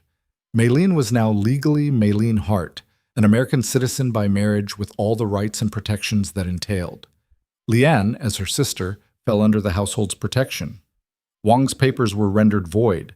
The guardianship he claimed no longer had any legal standing. On paper, they'd won. Thornton handed Caleb the certificate with a satisfied nod. This should solve your immediate problem. Wong can file all the complaints he wants. A married woman has the right to choose her own household, and that includes her family members. He'd have to prove undue influence or coercion, and given that the marriage was your idea to protect them, that's going to be nearly impossible. What will he do when he finds out? Liane asked. Get angry, make threats, possibly try to cause trouble through other channels. Thornton's expression turned serious. But legally, his power over you is broken. That doesn't mean he won't try something else. Men like Wong don't give up easily. But now you have law on your side instead of against you. They rode out of Rapid City that afternoon with the marriage certificate tucked safely in Caleb's saddlebag, along with additional documentation Thornton had prepared establishing Leon's residence in the household and her rights as Maylene's sister. The sun was setting by the time they stopped to make camp, painting the sky in shades of gold and crimson. Around the campfire that night, there was an awkwardness that hadn't existed between them before. The marriage certificate changed nothing about their relationship in practical terms. They'd agreed on that. But it also changed everything, adding a layer of legal and social complexity to what had been a simple partnership. This is strange, Maylene said finally, breaking the uncomfortable silence. We are married now, but everything feels same, except also very different. I don't know how to be. Just be yourself, Caleb said. That's all I want. All I've ever wanted. The marriage is legal protection, remember? It doesn't have to change who we are to each other. But it does change things. Liane spoke quietly, staring into the fire. Town will expect certain arrangements, certain behaviors. People will watch to see if marriage is real or just legal trick. If they decide it's trick, might give Wong ammunition. She was right, and Caleb knew it. They'd solved one problem, but created another. The marriage had to appear real enough to satisfy legal and social scrutiny, but not so real that it disrupted the careful balance of three they'd built. Then we give them enough reality to stop questions, Maylene said, her voice taking on the practical tone she used when solving engineering problems. In public, we act as husband and wife, show normal relationship. At home, on ranch, we continue as we always have, partners working together. Is like having two roles, public face and private truth. Can we live like that? Caleb asked, constantly switching between different versions of ourselves. We already do. Maylene's smile was sad but knowing. Every time we go to town, we put on faces. We make ourselves smaller, quieter, less threatening. Everyone does this. Now we just have one more role to play. Liane nodded slowly. And maybe, over time, the roles blend together. Maybe what starts as pretend becomes real in its own way. Or maybe it stays two separate things forever. Either way is okay as long as we are honest with each other about what it is. Caleb looked at these two remarkable women who'd just rearranged their entire lives to solve a legal problem, who were talking about performing marriage like it was another engineering project to be planned and executed. Part of him wanted to laugh at the sheer absurdity of it all.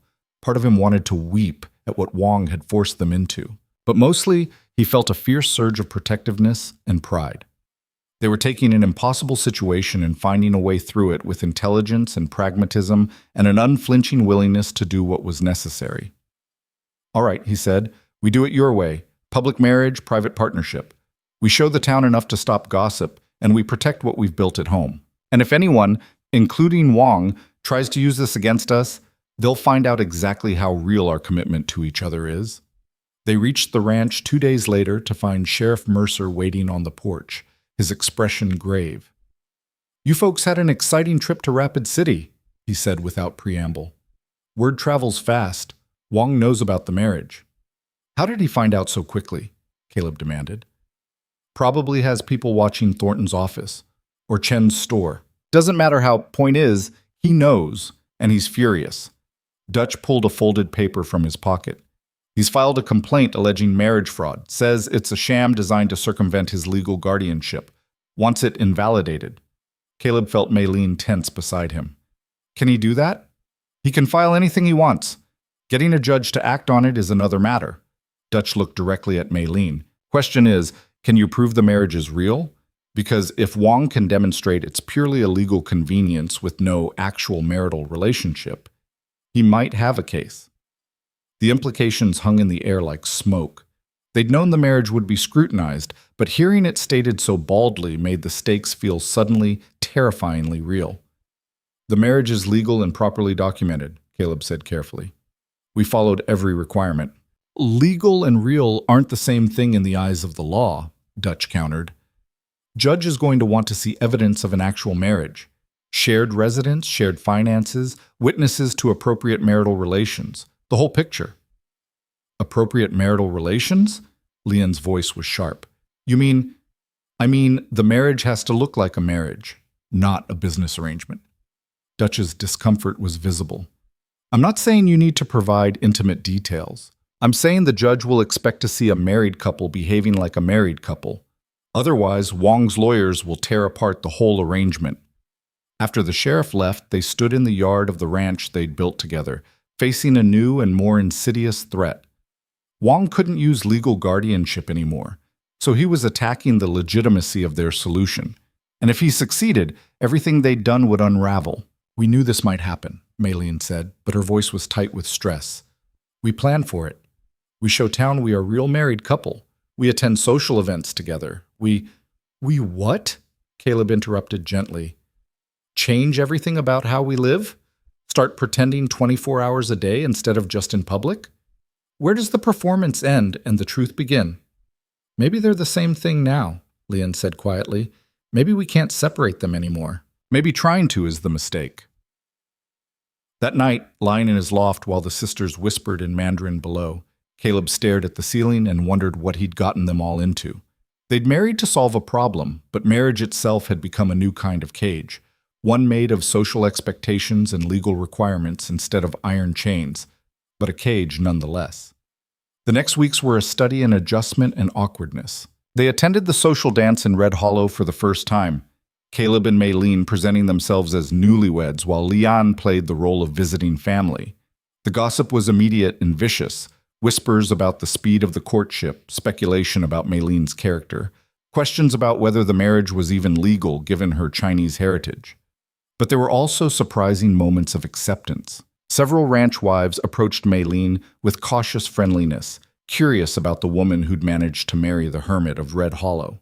A few men asked Caleb about the irrigation system they'd heard rumors about, wanting to know if it really worked as well as people said. In public, Caleb and Maylene played their parts, standing close enough to suggest intimacy without overdoing it, speaking to each other with the careful courtesy of a new marriage, allowing small touches that suggested comfort and affection. It felt simultaneously natural and completely artificial, like speaking a language you'd only half learned. At home, they tried to maintain their old rhythms, but the presence of the marriage certificate changed things in ways they couldn't quite articulate. Maylene started sleeping in the loft with Caleb, Not for any romantic reason, but because married couples were expected to share a bed, and neighbors sometimes dropped by unannounced. Leon took over the main room, and though they all insisted it was fine, the new arrangement created distance where none had existed before. The irrigation work continued, now with a new edge of desperation. They needed to prove their value to the community before Wang could complete his next attack. Word of the marriage had apparently enraged him beyond reason. Chen sent messages warning that Wang was hiring more lawyers, gathering witnesses who testified to the sisters' supposed indentured status, building a case that grew more elaborate with each passing week. He's spending a fortune on this, Caleb said, reading Chen's latest letter. Why? 2 women can't be worth this much money to him. Is not about money, Maylene said from where she was sketching expansion plans. Is about pride, about control. We escaped him. We made him look foolish.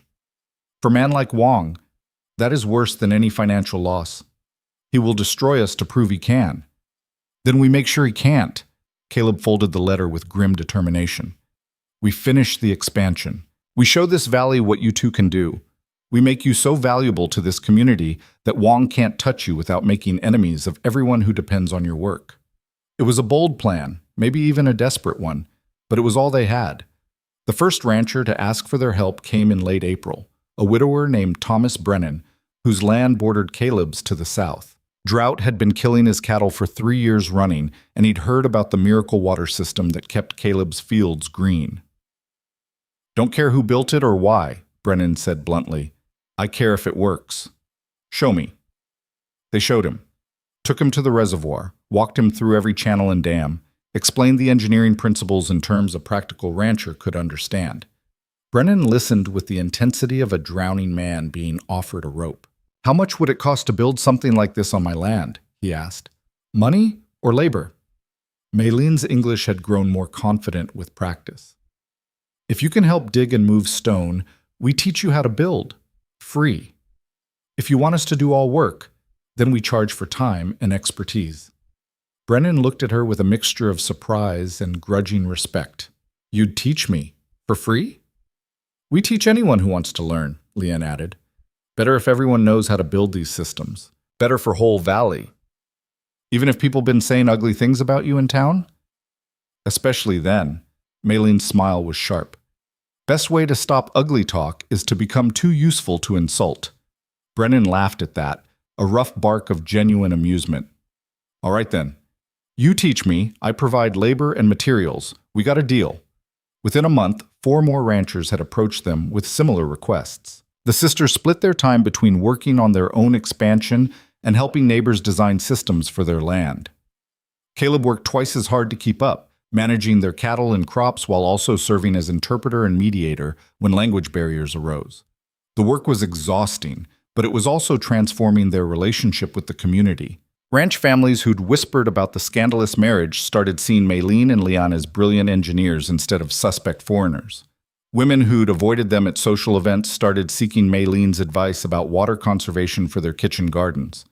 Even Morrison, who'd called them whores to their faces, showed up sheepishly, asking if they could look at his dried-up stock pond. They were becoming indispensable, exactly as they'd planned, but success brought new attention, and not all of it was welcome. In early June, territorial officials arrived to inspect the irrigation systems, ostensibly to ensure they met regulatory standards. The real reason became clear quickly. Wang had filed complaints alleging the systems were dangerous, improperly built, a hazard to public safety. The inspector was a fastidious man named Hartford, who clearly expected to find amateur work held together with hope and prayer. What he found instead left him speechless. This is remarkable, he said, studying Maylene's carefully drawn schematics while standing beside the reservoir. The engineering is sophisticated. The execution is nearly flawless. Who designed this? I did, Maylene said simply, with help from my sister and my husband. You? Hartford looked at her with open skepticism. A woman designed this entire system? A woman whose father was master water engineer in China, yes. Maylene's voice was cool. Is there a problem with that? No. Hartford turned back to the schematics, his skepticism warring with obvious admiration. This is better work than I've seen from certified engineers with university degrees. The way you've used natural terrain, the efficiency of the flow rates, the redundancy in case of failure, it's brilliant. His report to the territorial government praised the irrigation systems as innovative examples of resource management and recommended they be held up as models for other frontier communities. Wang's complaint was dismissed as baseless. It was a victory, but Caleb could see the toll the constant fighting was taking on both sisters. Maylene had lost weight, dark circles, permanent fixtures under her eyes. Leon's hands trembled sometimes when she thought no one was watching. They'd won every battle so far, but the war was wearing them down. "How long can we keep this up?" Caleb asked one evening as they sat around the table reviewing yet another legal document from Thornton. "How many more attacks can we survive before something breaks?" "As long as we have to," Maylin said, but her voice lacked conviction. "What choice do we have?" "We could leave," Leon suggested softly. "Go somewhere Wang cannot find us. Start over." "And give him the satisfaction?" Maylin's eyes flashed. "Let him chase us away from what we built? Never." "Then we need to end this," Caleb said. "Not just defend against Wang's attacks, but find a way to stop him permanently. Remove his ability to threaten us ever again." But how? Wang had money, connections, and apparently infinite determination to destroy them. They had law on their side now, and growing community support, but that wouldn't protect them if Wang decided to take more direct action. The answer came from an unexpected source. Chen arrived at the ranch in mid-June with news that made all three of them sit up straight. "I've been gathering information," the merchant said, "talking to people in the Chinese community, reaching out to contacts in San Francisco and Seattle. I have names now, families Wang destroyed, people he trafficked, witnesses who will testify against him." "Will they really?" Caleb asked. "It's dangerous to speak out against someone like Wang." "They will if they believe he can be stopped." Chen pulled out a thick folder of papers. "I've been working with federal prosecutors. There's a new law being enforced. The act to prohibit the importation and migration of foreigners and aliens under contract or agreement to perform labor. It's mainly about Chinese exclusion, but it can be used against traffickers like Wang who bring people here under false pretenses." "You think we can actually put him in prison?" Maylene's voice was barely a whisper. "I think if we can get enough people to testify, if we can prove a pattern of trafficking and coercion, we might be able to do more than just defend against him. We might be able to destroy his entire operation." Chen's expression was fierce.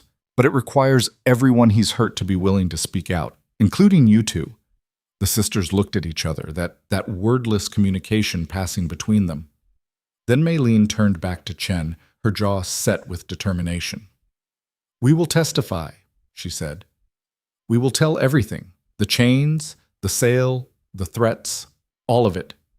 If it means stopping Wang from hurting anyone else, we will speak. Even if it means admitting publicly everything that happened to you," Caleb asked gently. "Even if the whole territory hears the worst parts?" "Especially then." Maylene's eyes were bright with unshed tears, but her voice was steel. "Shame belongs to people who do terrible things, not to people who survive them. We will not hide anymore. We will speak our truth, and we will make sure everyone knows exactly what kind of monster Wang is." In that moment, looking at the fierce determination in both sisters' faces, Caleb realized they'd already won something Wang could never take away. They'd reclaimed their voices, their agency, their right to tell their own story on their own terms. Whatever came next, they would face it together. And that made them stronger than any legal document or court ruling ever could. The fight wasn't over yet.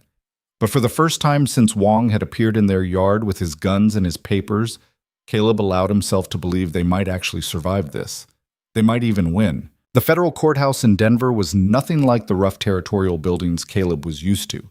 Stone columns rose like ancient trees, and the marble floors echoed with every footstep. He stood between Maylene and Leon in the cavernous hallway outside the courtroom, watching other witnesses arrive with expressions ranging from determined to terrified. Chen had assembled an impressive case. 12 families willing to testify against Wang, documentation of fraudulent contracts stretching back 5 years, evidence of coercion, trafficking, and systematic exploitation that made even the federal prosecutor's face go pale when he reviewed it. But Wang had resources too. He'd hired 3 lawyers, all of them sharp-eyed men in expensive suits who prowled the courthouse like wolves scenting blood. They'd already tried every legal maneuver to get the case dismissed, and when that failed, they'd turned to intimidation, following witnesses, making veiled threats, spreading rumors that anyone who testified would face retaliation. 2 families had already withdrawn from the case out of fear. "You don't have to do this," Caleb said quietly to the sisters. "We've already protected you legally. The marriage, the citizenship papers, you're safe now. You don't have to relive everything." "Yes, we do." Maylene's hand found his and squeezed hard enough to hurt. "For the families who are too afraid. For the people still in chains somewhere because Wong is free to keep hunting. We have to." The courtroom doors opened and Thornton emerged looking grim. "They're ready for you, ladies. Remember what we discussed. Answer only what's asked, stay calm, and don't let Wong's lawyers provoke you into anger. They'll try to paint you as unreliable or vindictive. Don't give them ammunition." Walking into that courtroom was like walking into a lion's den. The gallery was packed with spectators, journalists, and curious onlookers who'd heard about the sensational trial. Wong sat at the defense table, flanked by his lawyers, his face an expressionless mask. But his eyes found Maylin and Leon immediately, and the hatred in them was palpable. Caleb took his seat in the gallery, close enough to offer support, but too far away to actually help if things went wrong. He watched Maylin take the witness stand, her small frame almost swallowed by the large chair, and felt his heart hammering against his ribs with protective fury. The prosecutor began with gentle questions, establishing Maylin's background, her father's work, the circumstances that had brought her to America. Maylin answered in clear, careful English, her voice steady, despite the tremor Caleb could see in her hands. Then came the harder questions. Mrs. Hart, I apologize. Can you describe what happened after your father died?" Maylin took a breath, and then she told the story. All of it. The false promises, the factory work, the chains, the journey west in darkness and fear. Her voice never wavered, but Caleb could see what it cost her to speak those words aloud in front of a room full of strangers. The courtroom had gone absolutely silent, every person leaning forward to catch every word. "And when you arrived in Red Hollow, what happened?" "My uncle, Wong, he tried to sell us like we were animals. He put us in chains so we could not run, and he offered us to anyone who would take us. He said we were his property, that our father's debt made us his to dispose of." "And Mr. Hart bought you?" "No." Maylin's voice was sharp, cutting. "Mr. Hart freed us. He refused to see us as property. He took us from that place not as slaves or servants, but as human beings who deserve dignity and choice. He gave us our freedom and asked nothing in return." Wong's lawyer was on his feet before she finished speaking. "Objection, Your Honor. The witness is providing interpretation of events rather than facts." "Overruled," the judge said. "The witness may describe her understanding of what occurred. Continue, Mrs. Hart." The cross-examination was brutal. Wong's lead attorney, a man named Blackwell with a voice like silk over razor wire, attacked every aspect of Maylin's story with surgical precision. "Mrs. Hart, isn't it true that your so-called marriage to Mr. Hart is actually a fraud designed to circumvent legal immigration procedures?" "No, my marriage is legal and properly documented." "But it's not a real marriage, is it? It's a business arrangement, a convenient fiction to avoid deportation." "My marriage is as real as any marriage based on respect, partnership, and commitment." Maylin's eyes were blazing now. "If you think marriage requires only romance and not also trust, loyalty, and shared purpose, then you understand nothing about what makes a marriage real." The gallery murmured, and Caleb saw several women nodding in agreement. Blackwell's jaw tightened. "Let me ask you directly, Mrs. Hart. Have you and Mr. Hart consummated this marriage?" The question hung in the air like smoke. Thornton was on his feet instantly. "Objection. Relevance, Your Honor, and gross invasion of privacy." "Your Honor," Blackwell said smoothly, "the defense contends this marriage is a sham. The nature of the relationship is directly relevant to establishing whether Mrs. Hart entered into it in good faith or purely as a legal maneuver." The judge considered this, then nodded reluctantly. "I'll allow the question, but tread carefully, Mr. Blackwell. The witness may answer." Every eye in the courtroom fixed on Maylin. Caleb could see her hands gripping the edge of the witness stand, knuckles white with tension. The answer she gave could determine everything: the validity of their marriage, her citizenship, her freedom. My relationship with my husband is private, Maylene said finally, her voice steady as stone. But I will say this. We share a home, a life, a partnership built on mutual respect and affection. We work together, we plan together, we face challenges together. If that is not a real marriage, then most marriages in this country are equally false. It was a masterful non-answer that gave Blackwell nothing to use while suggesting everything necessary. The lawyer's frustration was visible, but he had no grounds to push further without appearing to harass a witness about intimate matters. Leanne's testimony came next, corroborating everything Maylene had said and adding details about the conditions they'd endured before Caleb found them. Then came other witnesses. Families Wong had destroyed, workers he'd exploited, people who'd seen him trafficking human beings like they were merchandise. By the end of the second day, even Wong's expensive lawyers were looking worried, but Wong himself seemed strangely calm, and that made Caleb nervous. The answer came that night at the boarding house where they were staying during the trial. Caleb was reviewing testimony notes with Thornton when someone knocked on the door. Chen stood in the hallway, his face ashen. Wong's men just set fire to my store in Rapid City, he said without preamble. Everything is gone. The inventory, the records, the evidence I was holding for the trial, all of it destroyed. The words hit like a physical blow. Anyone hurt? No, thank heaven. But the message is clear. Testify against Wong and suffer the consequences. Chen's hands were shaking. He's trying to scare everyone into withdrawing. Will it work? Caleb asked. For some, probably yes. Fear is a powerful weapon. Chen's eyes hardened. But not for everyone. Some of us are beyond fear now. We've lost too much to back down. The fire made headlines the next morning, and Caleb could see the calculation rippling through the witnesses waiting to testify. Several looked ready to bolt. Wong's lawyers used the opening, filing motions to delay the trial, suggesting that the fire was unrelated to the case, implying that continuing would put more people at risk. The judge denied the delays but ordered extra security at the courthouse. That afternoon, the prosecution called their final witness, a woman named Li Hua, who'd been one of Wong's first victims nearly 8 years ago. She was thin and worn, her face bearing the map of hard years, but her voice when she spoke was clear and unflinching. He told me America was land of opportunity, she said through an interpreter. He said my children would have better life. Instead, he sold me to a brothel in San Francisco and kept my children as guarantee I would not run.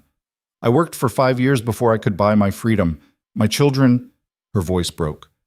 My children were sold to someone else. I have not seen them since. The courtroom was absolutely silent. Even Blackwell seemed to have no questions for this witness.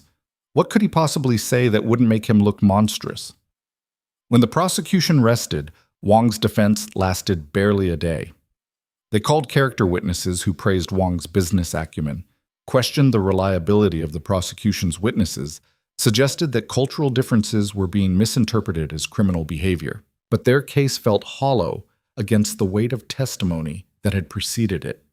The closing argument stretched into the evening. The prosecution painted Wong as a systematic predator who'd built an empire on human suffering. The defense portrayed him as a misunderstood businessman caught in the crossfire of changing immigration laws and cultural misunderstandings. The jury deliberated for 3 days. Caleb spent those days in a state of sustained anxiety that made it impossible to eat or sleep properly. They couldn't leave Denver until the verdict came in, trapped in legal limbo while their ranch sat unattended and their future hung in the balance. Maylene paced their small boarding house room like a caged animal. Leon sketched irrigation designs obsessively, losing herself in the work because the alternative was confronting the fear. On the afternoon of the third day, word came that the jury had reached a verdict. The courtroom was packed even fuller than before, everyone sensing this was history in the making. Caleb sat between the sisters, holding both their hands as the jury filed in. He tried to read their faces, searching for any hint of the decision, but they were carefully blank. "Has the jury reached a verdict?" the judge asked. "We have, Your Honor." "On the charge of human trafficking, how do you find the defendant?" The forewoman stood, a severe-looking woman in her 50s who'd taken notes throughout the entire trial. "We find the defendant, Wang Shu, known as Wong, guilty." The word guilty seemed to suck all the air from the room, followed immediately by an explosion of noise, gasps, shouts, the bang of the judge's gavel, demanding order. Caleb felt Maylene collapse against him, her body shaking with sobs she'd been holding back for days. Leanne was crying too, silently, tears streaming down her face. Wong's face had gone utterly blank, but his hands on the defense table were clenched into fists so tight his knuckles showed white. The guilty verdicts continued: trafficking, fraud, coercion, conspiracy.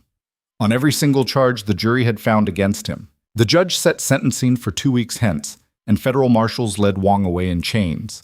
The same chains he'd used on others for so many years. Outside the courthouse, Chen was surrounded by families who'd testified, all of them crying and embracing in relief and triumph. Journalists swarmed everyone, hungry for statements and reactions. Thornton fielded questions with the practiced ease of a man who knew he'd just won the biggest case of his career. But Caleb led the sisters away from the chaos, finding a quiet spot in the courthouse gardens where they could breathe. "It's over," Leanne whispered. "It's really over." "He's going to prison," Maylin said, her voice full of wonder. "He can never hurt anyone again." "You did that," Caleb said. "Both of you. You were brave enough to speak out, and you stopped a monster. You should be proud." "We are." Maylene looked at him, her eyes still wet with tears but also shining with something else. Hope, maybe, or possibility. "But we could not have done it without you. Without the safety you gave us, the belief you had in us, the partnership we built together. This victory belongs to all three of us." The sentencing hearing 2 weeks later was almost anticlimactic. The judge sentenced Wong to 20 years in federal prison, with additional time added for each victim he'd trafficked. He'd be an old man before he saw freedom again, if he lived that long. But the real victory came after, in the quiet weeks that followed as they returned to the ranch and tried to figure out who they were now that the threat that had defined their lives was finally gone. The summer that year was the wettest in recent memory, and their irrigation system proved its worth beyond anyone's expectations. While other ranches struggled with flooding or inadequate drainage, the network of channels and reservoirs Maylene and Leon had designed handled the excess water perfectly, even using it to replenish underground reserves. Requests for their help came from ranches as far as 50 miles away. The sisters spent their days riding out to consult with neighbors, teaching the same techniques their father had taught them, watching the valley transform from a patchwork of struggling farms into a coordinated water management system that would sustain the community for generations. Caleb watched them bloom into the roles they'd always been meant to have, not servants or property or even just wives, but respected engineers whose expertise was sought and valued. Maylin began giving lectures on water conservation at the Territorial Agricultural College. Leanne published designs in farming journals that were picked up by communities across the West. They were changing the frontier, one channel at a time. But the question of what their marriage actually was remained delicately unaddressed. They still maintained separate sleeping arrangements when no one was watching, still treated each other more like business partners than spouses. The legal necessity that had brought them together had been resolved, but neither Caleb nor Maylene seemed willing to acknowledge that the foundation for their arrangement no longer existed. It was Leanne who finally forced the conversation, in her gentle but unflinching way. They were sitting on the porch one August evening, watching the sun set over the valley they'd saved. The irrigation channels caught the last light, turning the landscape into a network of gold ribbons flowing through green fields. "I have been thinking," Leanne said, her English now nearly flawless after a year of constant practice, "about staying or leaving." The words made Caleb's heart stop. "Leaving? Chen has offered me position in Rapid City, helping him rebuild his store and teaching water management to Chinese immigrant communities. Good work. Important work. Work where I could make real difference." Leanne's voice was measured, but Caleb could hear the emotion underneath. "I love you both very much, but I think maybe it is time for me to build my own life, to stop being the third in a partnership meant for two." "Leanne, no." Maylene was on her feet instantly. "We are three. We have always been three. You cannot leave." "Why not?" Leanne's question was gentle but pointed. "You and Caleb are married. You have built life together. I am grateful for place here, but I am also..." I am in the way of something that wants to grow. I see how you look at each other when you think no one is watching. I see how carefully you avoid acknowledging what you feel. You cannot move forward while I am here as reminder of how we started." The silence that followed was suffocating. Caleb looked at Mei Lin and saw his own confused tangle of emotions reflected in her face, fear and longing and guilt all mixed together in equal measure. "Is that what you want?" Mei Lin asked her sister. "Truly? Or are you leaving because you think we want you to?" "Both, neither." Lian smiled sadly. "I want to find my own path. I want to stop living in shadow of what we built together and build something of my own. And yes, I want to give you both permission to become what you are meant to be without feeling you are betraying me by doing so. We would never— I know. That is why I am giving you this." Lian stood, taking both their hands. "I release you from whatever obligation you feel toward me. I bless whatever your marriage becomes or does not become. I will always be your sister, your friend, your partner in the work we started. But I will no longer be the reason you cannot explore what else you might be to each other." The conversation stretched long into the night, all three of them crying and talking and eventually laughing at the sheer complexity of what they'd built and what it might become. In the end, they agreed Leon would spend the winter in Rapid City working with Chen, and they would see how the separation felt. If she wanted to come back, she would always have a home. If she wanted to build her own life elsewhere, they would support her completely. It wasn't an ending, it was an evolution. Leon left in September, and the ranch felt impossibly empty without her. Caleb and Mei Lin moved through their days like ghosts, both of them acutely aware of the space that had opened up between them now that there was no buffer, no excuse for the careful distance they'd maintained. It was Mei Lin who finally broke the deadlock on a cold October evening almost exactly a year after they'd first completed the irrigation system. "I don't want a marriage of convenience anymore," she said without preamble, not looking at him. "I want a real marriage. With you. If that is something you want too." Caleb's heart was suddenly hammering so hard he thought it might break through his chest. "Mei Lin, let me finish." She held up a hand, still not meeting his eyes. "I know we started this for practical reasons. Legal protection, survival. But somewhere along the way, it became more than that for me. You became more than that. I wake up thinking about you. I work better when you are beside me. I want to share not just a house and a business, but a life. A real life with everything that means." "I want that too." The words came out rough, barely above a whisper. "I've wanted that for months. But I was afraid. Afraid you only stayed because you felt obligated. Afraid that asking for more would ruin what we had." "Stop being afraid." Mei Lin finally looked at him and her eyes were fierce. "We have survived everything else by being brave. We can survive being honest about this too." Caleb crossed the distance between them in 2 strides, and when he kissed her, it felt like coming home and setting out on an adventure all at once. She kissed him back with an intensity that spoke of months of restrained wanting, and when they finally broke apart, they were both breathless and laughing. "So this is real now?" Mei Lin asked. "Really real?" "Really real," Caleb confirmed. "If you'll have me, not as a legal convenience, but as an actual husband who loves you more than he thought possible." "I will have you." Mei Lin's smile could have lit the entire valley. "I already did, actually. The papers say we married 10 months ago. We are just now catching up to what we promised." That winter was different from the one before. They still worked side by side on plans for expanding the irrigation system, still collaborated on every decision about the ranch and the consulting work that now provided steady income. But now there was also intimacy, affection freely expressed, mornings waking up tangled together, and evenings falling asleep in each other's arms. It felt like the life Caleb had stopped believing he could have. Partnership and passion, respect and romance, all bound together in a package he'd never expected. Leon visited for Christmas, and her delight at seeing them finally together without pretense or awkwardness was genuine and infectious. She'd found her own happiness in Rapid City, teaching water engineering to immigrant families and building systems that would serve those communities for decades. She was courting a quiet man named James who ran a bookstore, and her face glowed when she talked about him. "See," she said to Mei Lin during a quiet moment, "everyone gets their own story. Yours was never going to look like mine, and that is okay." "Are you happy?" Mei Lin asked. So happy. Are you? Maylene looked across the room to where Caleb was showing James their latest irrigation maps, his face animated with enthusiasm. Happier than I ever thought possible. We built something good here, sister, all of us together. We did, Leon agreed, and we will keep building, just in different ways now.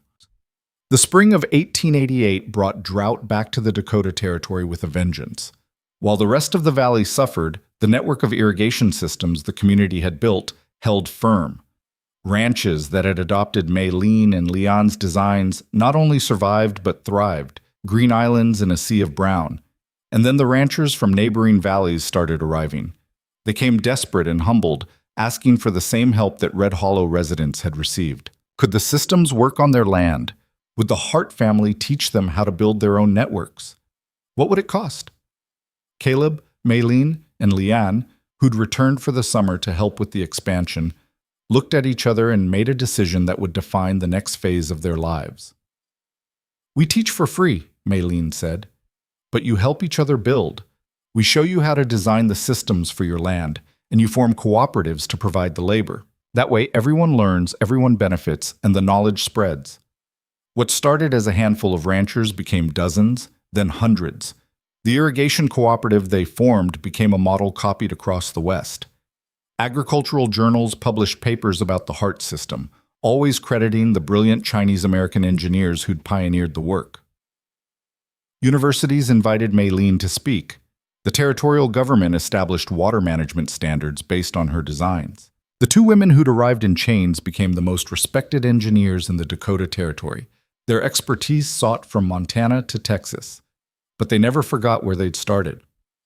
Every year on the anniversary of the day Caleb had freed them from those chains, they held a gathering at the ranch. Families they'd helped, people they'd taught, communities they'd transformed, all came together to celebrate not just the water systems that sustained them, but the radical act of choosing to help each other instead of competing for scarce resources. At the 5th anniversary gathering, Caleb stood on the porch of their expanded ranch house. They'd built additions to accommodate their growing family, including rooms for visiting students who came to learn the Hart system, and looked out at the valley transformed. Where there had been dust and dying grass, now there were green fields stretching to the horizon. Where there had been isolated ranches struggling alone, now there was a thriving community connected by channels that carried not just water, but mutual support. Where there had been fear and exclusion, now there was partnership and possibility. Maylene came to stand beside him, her hand finding his with the easy comfort of 5 years of real marriage. She was pregnant with their second child. Their first daughter was 3 years old now, a bright-eyed terror named Sarah, who'd already shown an uncanny aptitude for engineering. "What are you thinking?" Maylene asked. "That I rode into Red Hollow that day looking for a horse," Caleb said, "and I found a miracle instead." "We all found miracles." Maylene leaned against him, watching the celebration below where Leon was demonstrating water flow principles to a crowd of fascinated students. The miracle of people who refuse to accept cruelty as inevitable. The miracle of partnership stronger than any obstacle. The miracle of water flowing where it is needed most. The miracle of choosing each other, Caleb added softly. Every single day, choosing each other. Every single day, Maylene agreed. As the sun set over the valley they'd saved, turning the network of irrigation channels into ribbons of liquid gold, Caleb thought about all the impossible things that had brought them to this moment. A lonely rancher who'd chosen to see humanity instead of looking away. Two sisters who'd survived the unsurvivable and transformed trauma into purpose. A community that had learned to build together instead of suffering alone. The water flowing through those channels carried more than irrigation for crops. It carried the promise that even in the hardest ground, even in the driest seasons, even when the world seemed determined to break you, there was always a way through if you were willing to work together. That was the legacy they'd built. Not monuments or wealth or recognition, though all of those had come in their own way. But something simpler and more profound. The knowledge that choosing compassion over indifference, partnership over isolation, and hope over despair could transform not just individual lives, but entire landscapes. The story of how three strangers became family and how that family changed the frontier forever would be told for generations. But for Caleb, Maylene, and Leanne, it was never about the legend. It was about the daily choice to keep building, keep teaching, keep believing that the impossible was just the possible waiting for someone brave enough to try.